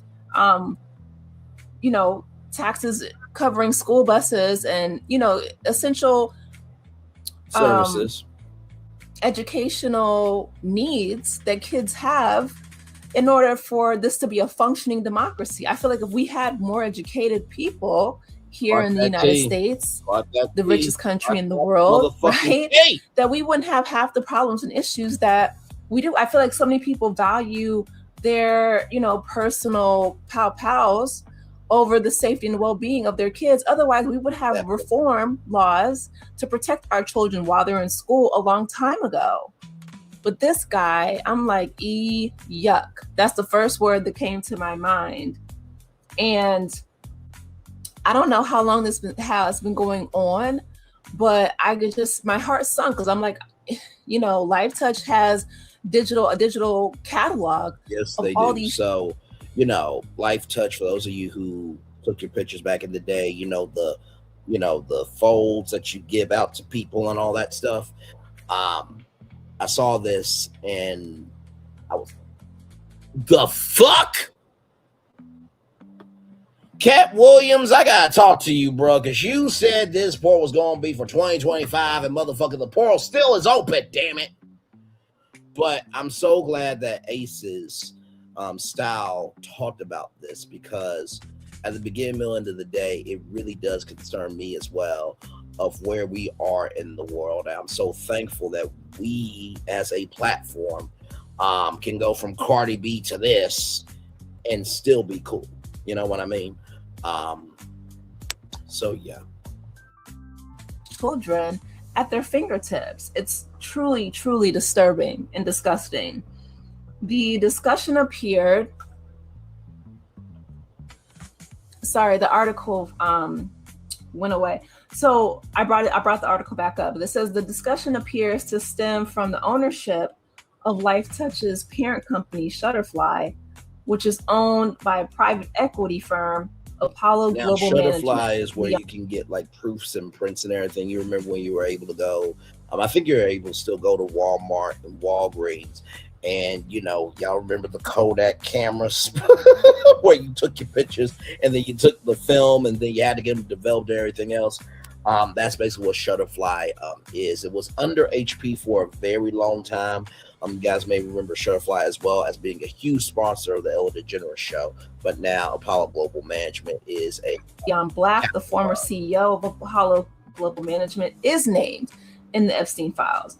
Here's what we know about the connection between Lifetouch, Apollo Global Management, Leon Black, and Epstein. So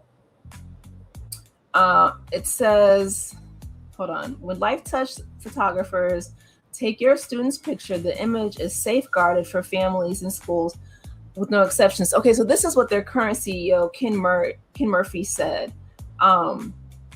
in regards to addressing concerns from parents. But the connection between Lifetouch and the files ties back to Leon Black, who's a billionaire and a former CEO of Apollo Global Management.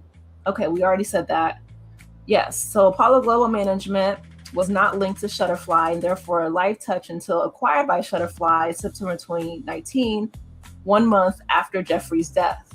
I know they keep distancing themselves, but I'm like, make the correlation, because we know that the buck stops with the CEO. Correct. There's supposed to be some levels of accountability, but I feel like there isn't from the top down. All these people are ducking and dodging and saying like, oh, it's not my fault. Oh, it's not my fault. Or I wasn't associated with them. I wasn't associated with them. Yet we have, you know, all these files that continue to come out. And the only people that are resigning or getting fired, it seems to be those in other countries. Correct. And that'll be separate videos. So emails show that Epstein's associates arranged meetings between him and Leon Black from 2010 to 2017. Black is also mentioned in an email thread between FBI employees. The email says that someone stated that Epstein told her to give Black a massage while Black was not clothed.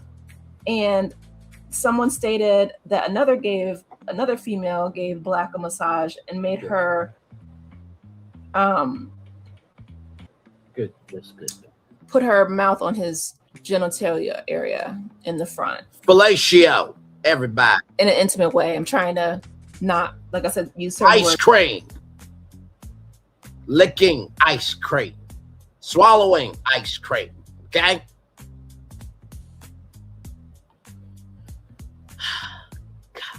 Ice cream was running. Let's roll on. Just don't make no fucking damn sense. Play it, damn it.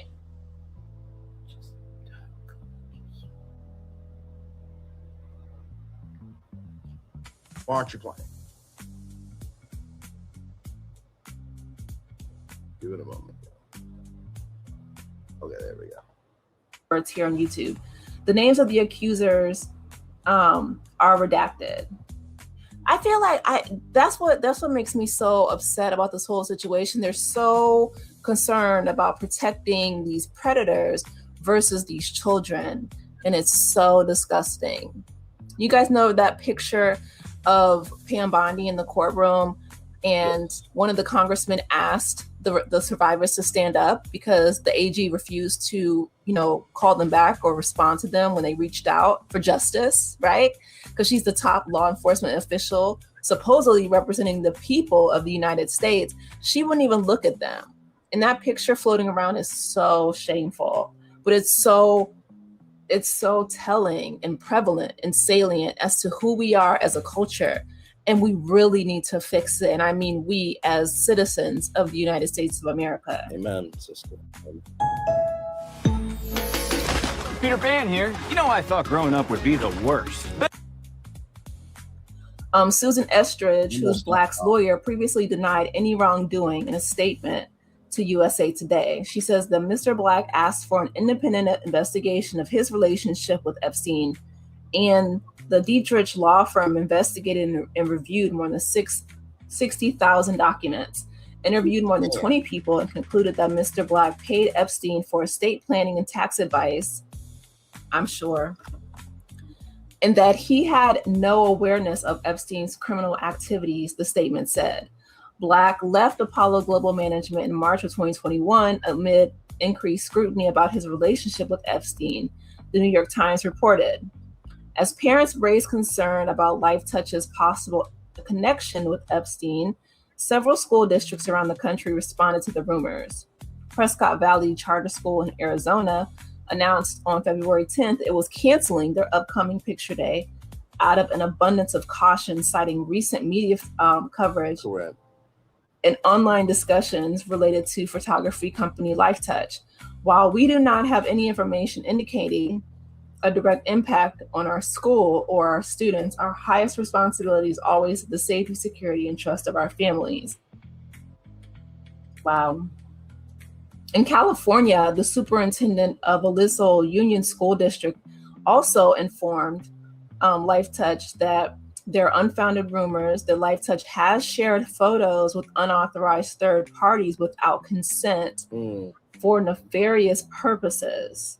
So this school district in California put this in a letter to the parents on February 11th. I wonder if they can do a class action lawsuit. I'm so serious. They should. They absolutely should. The safety and security of our children is the district's most important concern, and we want to reassure you and verify our third-party vendors adhere to the same safety standards. How would they know that? You can't verify someone else's actions, especially a third party. That doesn't make any sense. Okay. The superintendent of Milford Public Schools in Milford, Connecticut, Anna Kutia, also issued a letter stating Lifetouch's statement. And she says that we understand that these headlines are concerning and we want to provide clarity for our families.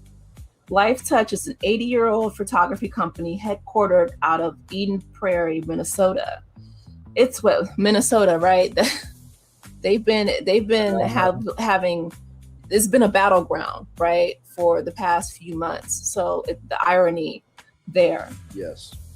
The company is well known for its footprint across the country in capturing school photos from preschool through high school, as well as other school-related activities. Wow. Just from preschool to high school. And like I said, that's what I remember. I don't remember any other photography company taking our pictures while we were in school. That is so disgusting. According to the company's timeline history, it says, addressing student privacy, Lifetouch wrote, the Lifetouch images are shared only for the purposes of school records and allow parents or guardians to purchase them.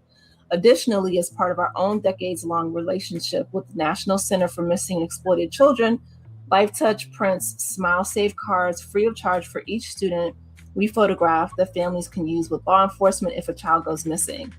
Lifetouch applies and follows all federal, state, and local privacy data laws, including the Family Education Rights and Privacy Act. That's FERPA. So that protects students' private information. It protects their grades, that sort of thing. And that actually is applicable in college as well for college students. Yes, it is. In fact, Lifetouch was the first school photography company to sign a voluntary and enforceable privacy pledge, reaffirming our deep commitment to protecting schools and communities. It says Lifetouch is not named in the files, and the documents contain no allegations that Lifetouch itself was involved in or student photos were used in any illicit activities. See, that again, I don't think that they know that, because one person could get a digital file and use it for nefarious purposes, as mentioned earlier in this article. So they can't say for sure whether or not it was used. And like I said, I'm the one who put the circles over these children's faces, not Lifetouch. So the fact that even this picture with, you know, these 9 children is on the internet is problematic in and of itself. Like, I hope that my my school picture, preschool through high school, is not, you know, just floating around the internet. I would never want that. You know? That's why I blacked out. Anytime I talk about kids on this channel, 9 times out of 10, you can be sure that I will try to protect their privacy, even if their parents don't. Looking at you, Brian Davis. But Leon Black, very, you know, just disgusting. Brian Davis, you're a piece of shit. All of this is really disgusting, but I'm glad that, you know, this house of cards that protects these CEOs is finally starting to come down. Man.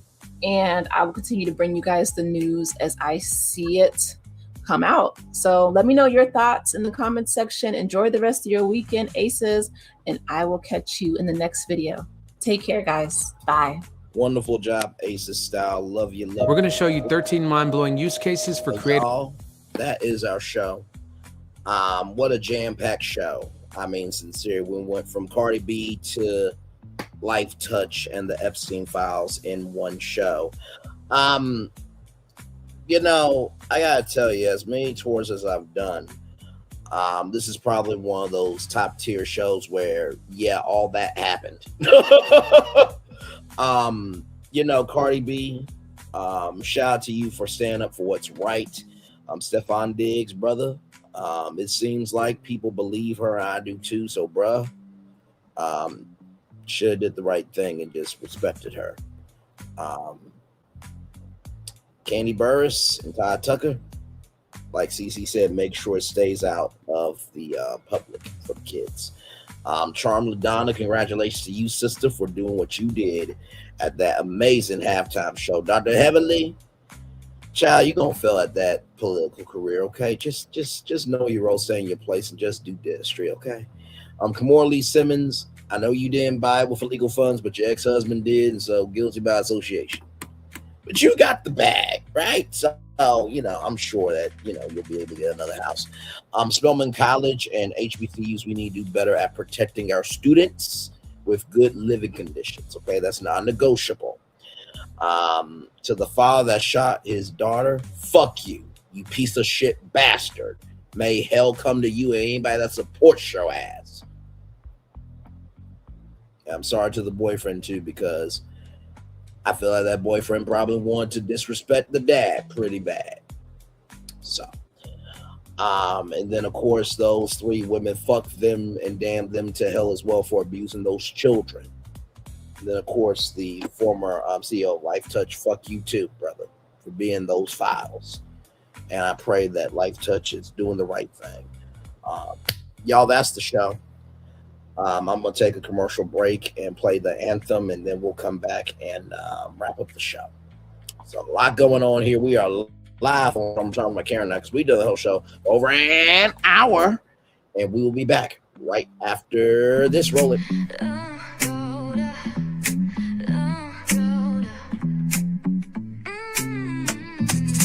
Lights go low, the city goes high. Stories untold under moonlit skies. Pray lonely, got the vibe, got the flow for the culture. Yeah, you already know. Turn it up, lean back, feel the breeze.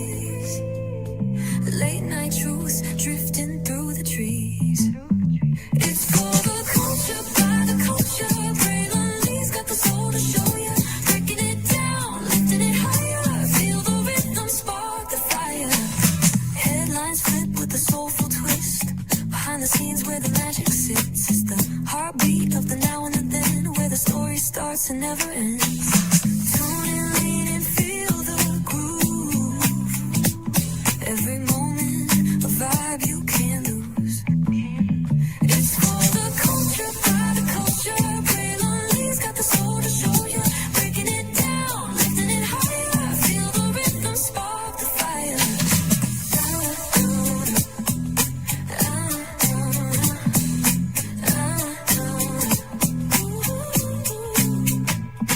Hear the whispers in the city's hum.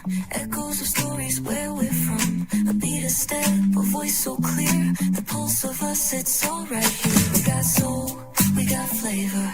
Every moment is a savior. Every experience is an overcomer. Turn it up, feel the glow, let the rhythm flow. Spotlight shining, we in the zone. This is the place where the culture's grown. Stories untold, now they're coming alive. Braylon Lee got the vibe tonight. One thing to know and two things for sure. Higher is waiting and lower is available. But either way, we gotta go on tour. It's Braylon Lee's virtual tour, where the culture makes its move. Feel the love, feel the truth. This is us, this is you. From the unknown, the unembraced and more. This show, this brand and the possibilities of what can be is all here for you. I'm just a kid from the rock, trying to be a rock for people, trying to make it best they can to become. Being moved as a creator of power, to lift up all of us, not just a selective few.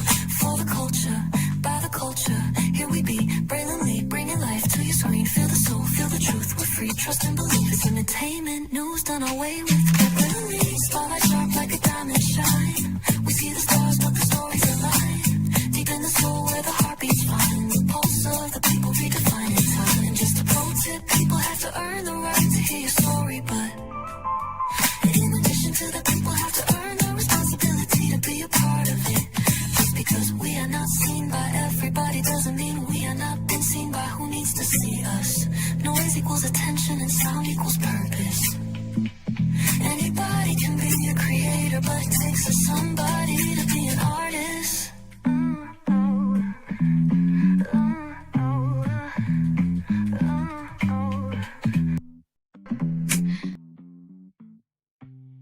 That part right there. Anybody can be a creator, but it takes a somebody to be an artist.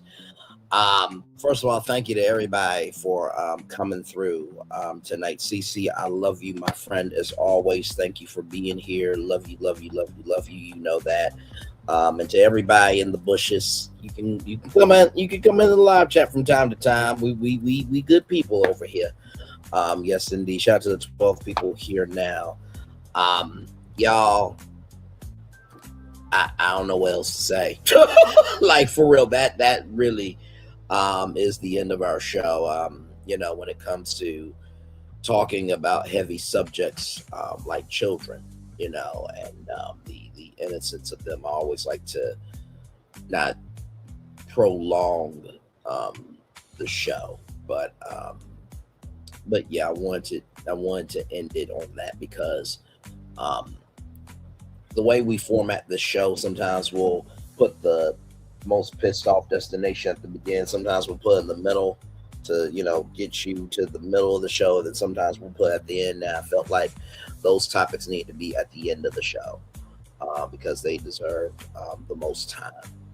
And the thing I love about our platform is we give each and every destination their time. So to cover all of this in about 2 hours live, it's quite a achievement. Every destination gets their time, their energy, and their commitment, and I have something to say about each and every destination. Like I always say, y'all, life isn't always sunshine and rainbows. Man, it's not about how hard you get hit, but it's how you can come back up from when you get hit. And so sometimes there'll be rain and lightning in these tours, but I'm always going to get you home virtually. Amen. Amen. Let's get that daily motivator up for you all and then head on out here because I do have the Onyx collab tonight. So I was supposed to do it at 10, but decided to do a show for y'all because I wasn't able to do a show for y'all this morning. I'm always trying to make sure everybody is good. Okay? All right, here we go, everybody. It's time for the daily motivator. Let me come on camera for this one here. Yes, indeed. Here we go. Hi, everybody. Knowledge is a process of piling up facts. Wisdom lies in their simplification. Martin S. Fisher. Very well said. It's time for a day motivator for Friday, February 13th, 2026. Positive persistence. Small, consistent actions almost always have more impact than big, elaborate plans. Rather than scheming and overthinking what must be done, put your time into taking a simple initial step. Follow that step with another and more after that. Work when you can with what you have, giving your best effort. Let each small bit of progress inspire you to do a little more. Learn from what goes wrong and from what you get right. Though it might be tempting to exhaust yourself on quick, impressive results, that's likely to burn you out. Aim instead for steady progress that you can sustain over long productive stretches. If it's so big that you have to pull it off until someday, it's not likely going to happen. Rather, focus on what you can do today and again tomorrow and do it. Appreciate, make use of time, resources, interests, and skills that are immediately available. Over time, your positive persistence will bring great value into your world. Ralph Pittman. With positive persistence, there's a quote that says, "The race is not given to the swift nor the strong, but to those who endure."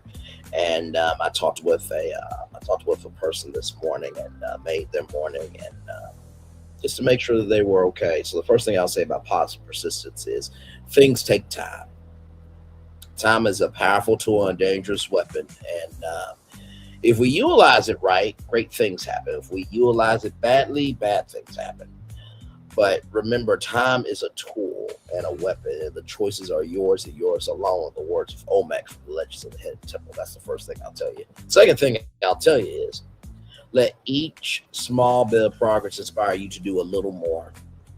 I got a Valentine's Day card from my mom and my dad, and I got these balloons right here. I'm tugging on them right now, and true love is always around you. True love is always around you. True love is always around you. And that positive persistence, we got to get out of the habit that love is just in a relationship. It's in your family. It's in your friends. It's in communities like this, right? So remember that each small bit of progress inspires you to do more. Take the small steps of love that people are giving you and enjoy them for what they are. Amen. And finally, over time, your positive persistence will bring great value into your world.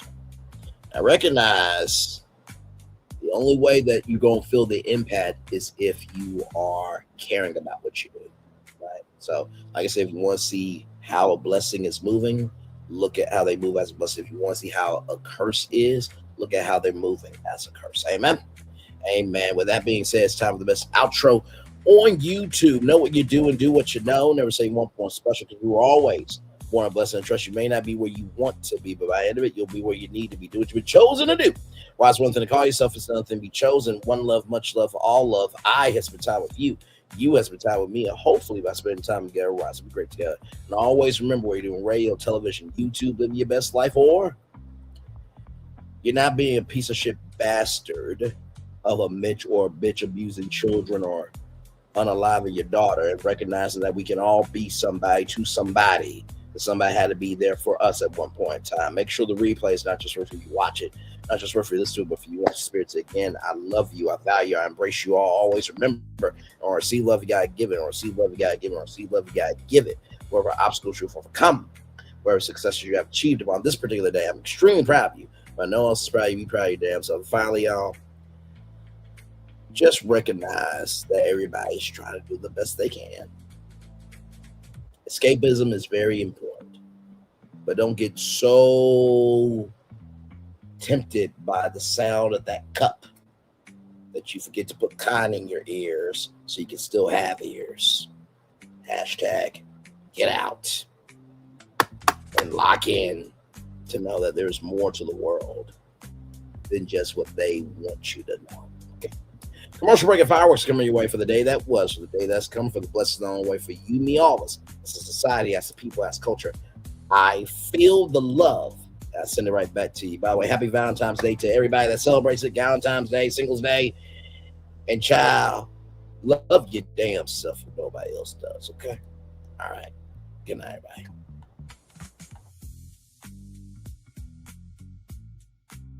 I thought I should tell you they've been talking about you. Yeah, they've been talking about you.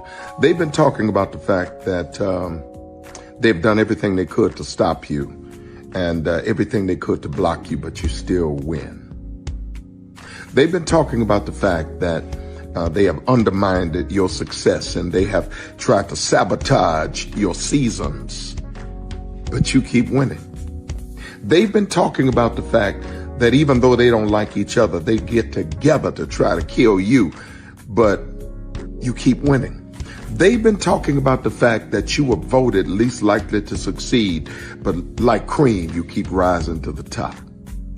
They've been talking about how they tried to burn your world down, but like the phoenix, you rose from the ashes. They've been talking about you, and you know what they say? Oh, she's just lucky. He's just lucky. But no, you ain't lucky. You're anointed. You got something on you. You got favor on you. You got power on you. You were born to win. Now they can call it luck, but it's grace. They can call it luck, but it's favor. But whatever they call it, it doesn't matter, because you know what God calls you? Do you know what God calls you? A winner. I thought I should tell you they've been talking about you. Yeah, they've been talking about you. They've been talking about the fact that they've done everything they could to stop you and everything they could to block you, but you still win. They've been talking about the fact that they have undermined your success and they have tried to sabotage your seasons, but you keep winning. They've been talking about the fact that even though they don't like each other, they get together to try to kill you, but you keep winning. They've been talking about the fact that you were voted least likely to succeed, but like cream, you keep rising to the top. They've been talking about how they tried to burn your world down, but like the phoenix, you rose from the ashes. They've been talking about you, and you know what they say? Oh, she's just lucky. He's just lucky. But no, you ain't lucky. You're anointed. You got something on you. You got favor on you. You got power on you. You were born to win. Now they can call it luck, but it's grace. They can call it luck, but it's favor. But whatever they call it, it doesn't matter, because you know what God calls you? Do you know what God calls you? A winner. I thought I should tell you they've been talking about you. Yeah, they've been talking about you. They've been talking about the fact that they've done everything they could to stop you and everything they could to block you, but you still win. They've been talking about the fact that they have undermined your success and they have tried to sabotage your seasons, but you keep winning. They've been talking about the fact that even though they don't like each other, they get together to try to kill you, but you keep winning. They've been talking about the fact that you were voted least likely to succeed, but like cream, you keep rising to the top. They've been talking about how they tried to burn your world down, but like the phoenix, you rose from the ashes. They've been talking about you, and you know what they say? Oh, she's just lucky. He's just lucky. But no, you ain't lucky. You're anointed. You got something on you. You got favor on you. You got power on you. You were born to win. Now they can call it luck, but it's grace. They can call it luck, but it's favor. But whatever they call it, it doesn't matter, because you know what God calls you? Do you know what God calls you? A winner. I thought I should tell you. Good evening. My name is Mark Woodbury. I'm the chairman and CEO of Universal Destinations and Experiences. Well, we're finally here. Tomorrow we begin a new chapter at Universal Orlando Resort as we open Epic Universe. We built this place for you. I want to thank you, our fans, for your love of our stories, characters, and immersive experiences that inspired this incredible place. Epic Universe represents over 8 years of meticulous planning, immense creativity, and innovation, combined with unmatched craftsmanship and operational excellence on the part of thousands of people who have brought to life the stories and characters that live beyond each of Epic's portals. But it represents so much more. Your love of Universal and the deep connections we've shared together here in Orlando over the past 30 years inspired us to dream bigger and to push the boundaries to create something extraordinary for you and for generations of fans and families to come. And tomorrow, as we open Epic Universe, I can't wait for you to experience this place for yourself. Now it's your turn to step inside, to lose yourself, and to share this place with the ones you love most. As we open this park, we hope your world becomes a little more epic. Tomorrow, Epic Universe becomes yours.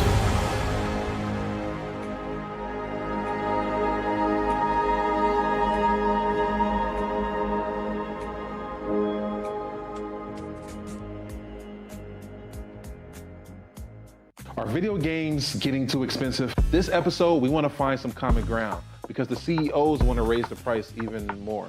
Not with these broken ass games. $5 million. That's how much San Andreas costs to make. Is it their fault for selling or our fault for buying? Corporations claim all this stuff. Devs say otherwise. Sports gamers, cozy gamers, whatever you call the people who play Power Wash Simulator. I think it stings a little bit more because I'm spending my actual money and my mom is not. Imagine they get rid of all movie theaters and then charge you the same price to watch the same movie at home. That's like every streaming service. It doesn't have to be the longest of games, but am I having fun with it? This is Lex. I'm Ronell. Let's get right into it.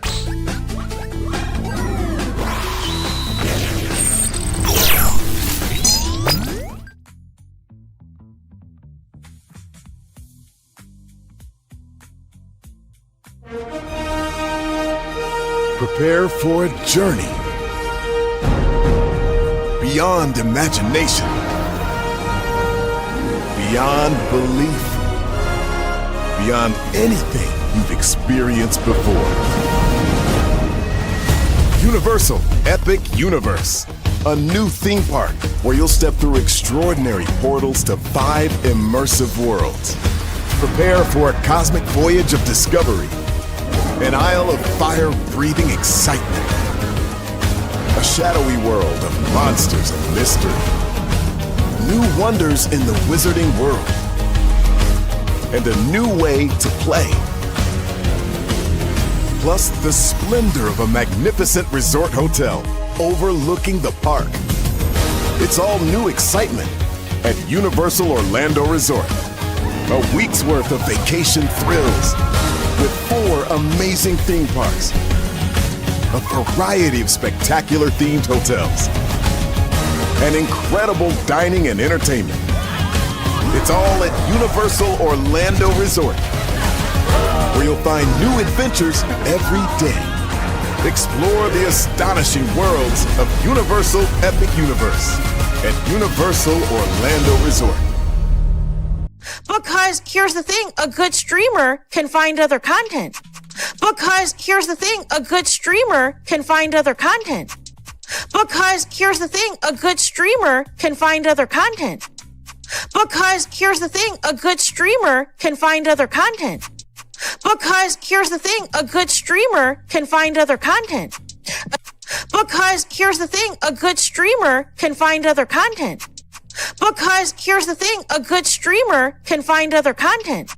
Because here's the thing, a good streamer can find other content. Child relevant over there doing his thing, minding his GD business, staying out of trouble, trying to get the folks some positive stuff to talk about.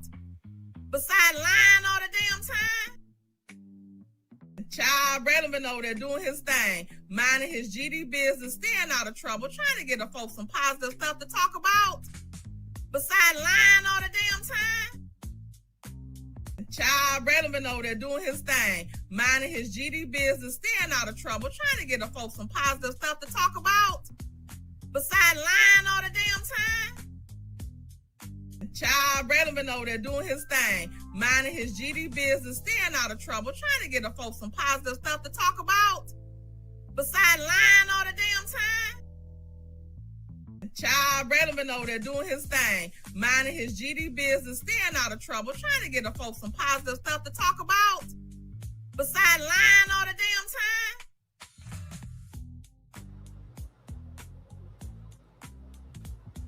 And you will be correct when Tay talks. By the way, hello to Lorraine, 1964. Thank you for that. One love, much love, all love. I feel the love and send it right back to you. When Tay talk, can you tell him a couple more times for me, please, and thank you. Child relevant over there doing his thing, minding his GD business, staying out of trouble, trying to get the folks some positive stuff to talk about. Besides lying all the damn time. Child relevant over there doing his thing, minding his GD business, staying out of trouble, trying to get the folks some positive stuff to talk about.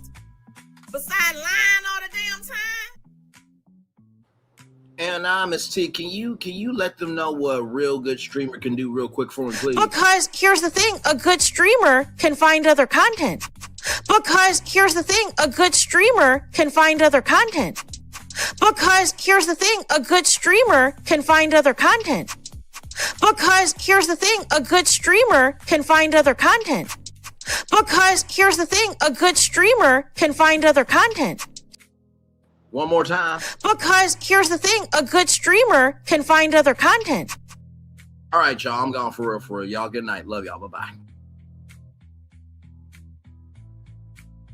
Child relevant over there doing his thing. Child relevant over there doing his thing, minding his GD business, staying out of trouble, trying to get the folks some positive stuff to talk about. Besides lying all the damn time. Child relevant over there doing his thing, minding his GD business, staying out of trouble, trying to get the folks some positive stuff to talk about. Besides lying all the damn time. Child relevant over there doing his thing, minding his GD business, staying out of trouble, trying to get the folks some positive stuff to talk about. Besides lying all the damn time. All right, so one more thing. This is for everybody who, you may not have love, this, that, and the third. This is a message you can give to everybody who's talked about you, lied about you, threw you away, forgot the totality of who you are who forgot the totality of who you were as a best friend to them, but yet can't handle the fact that you could do more than they could never do, this, that, and the third. And also, too, this is for everybody who just needs just a confirmation that you know that you're worth something, okay? So this is for everybody who's trying to find love, trying to keep it, trying to do anything they can in positivity with love. So sometimes you need a translator, to let people know that, hey, listen, you think I'm out, but I'm still standing. All right, y'all, for real. Good night.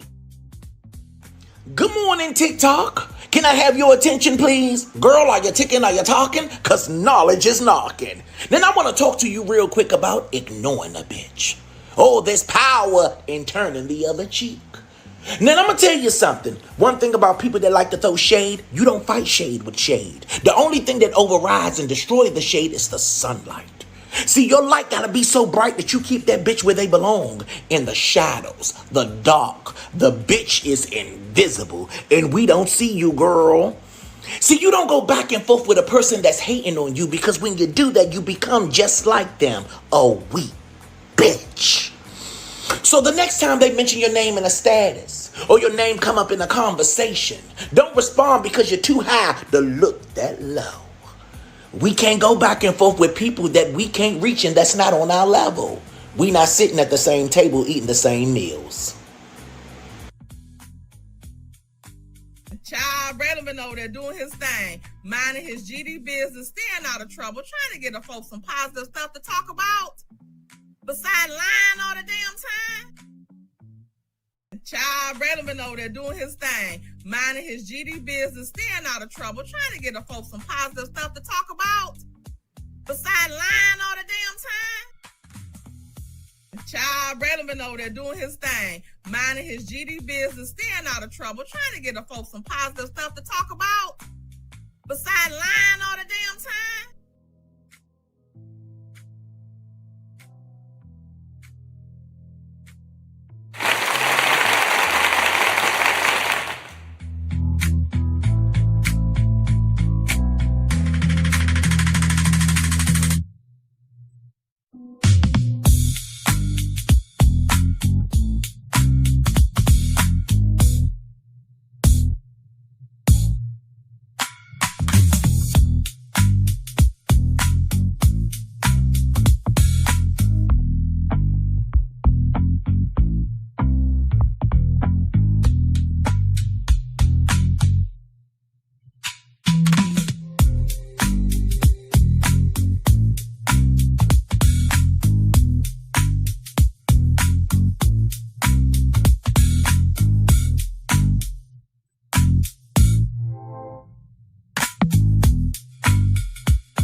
I saw your question real quick.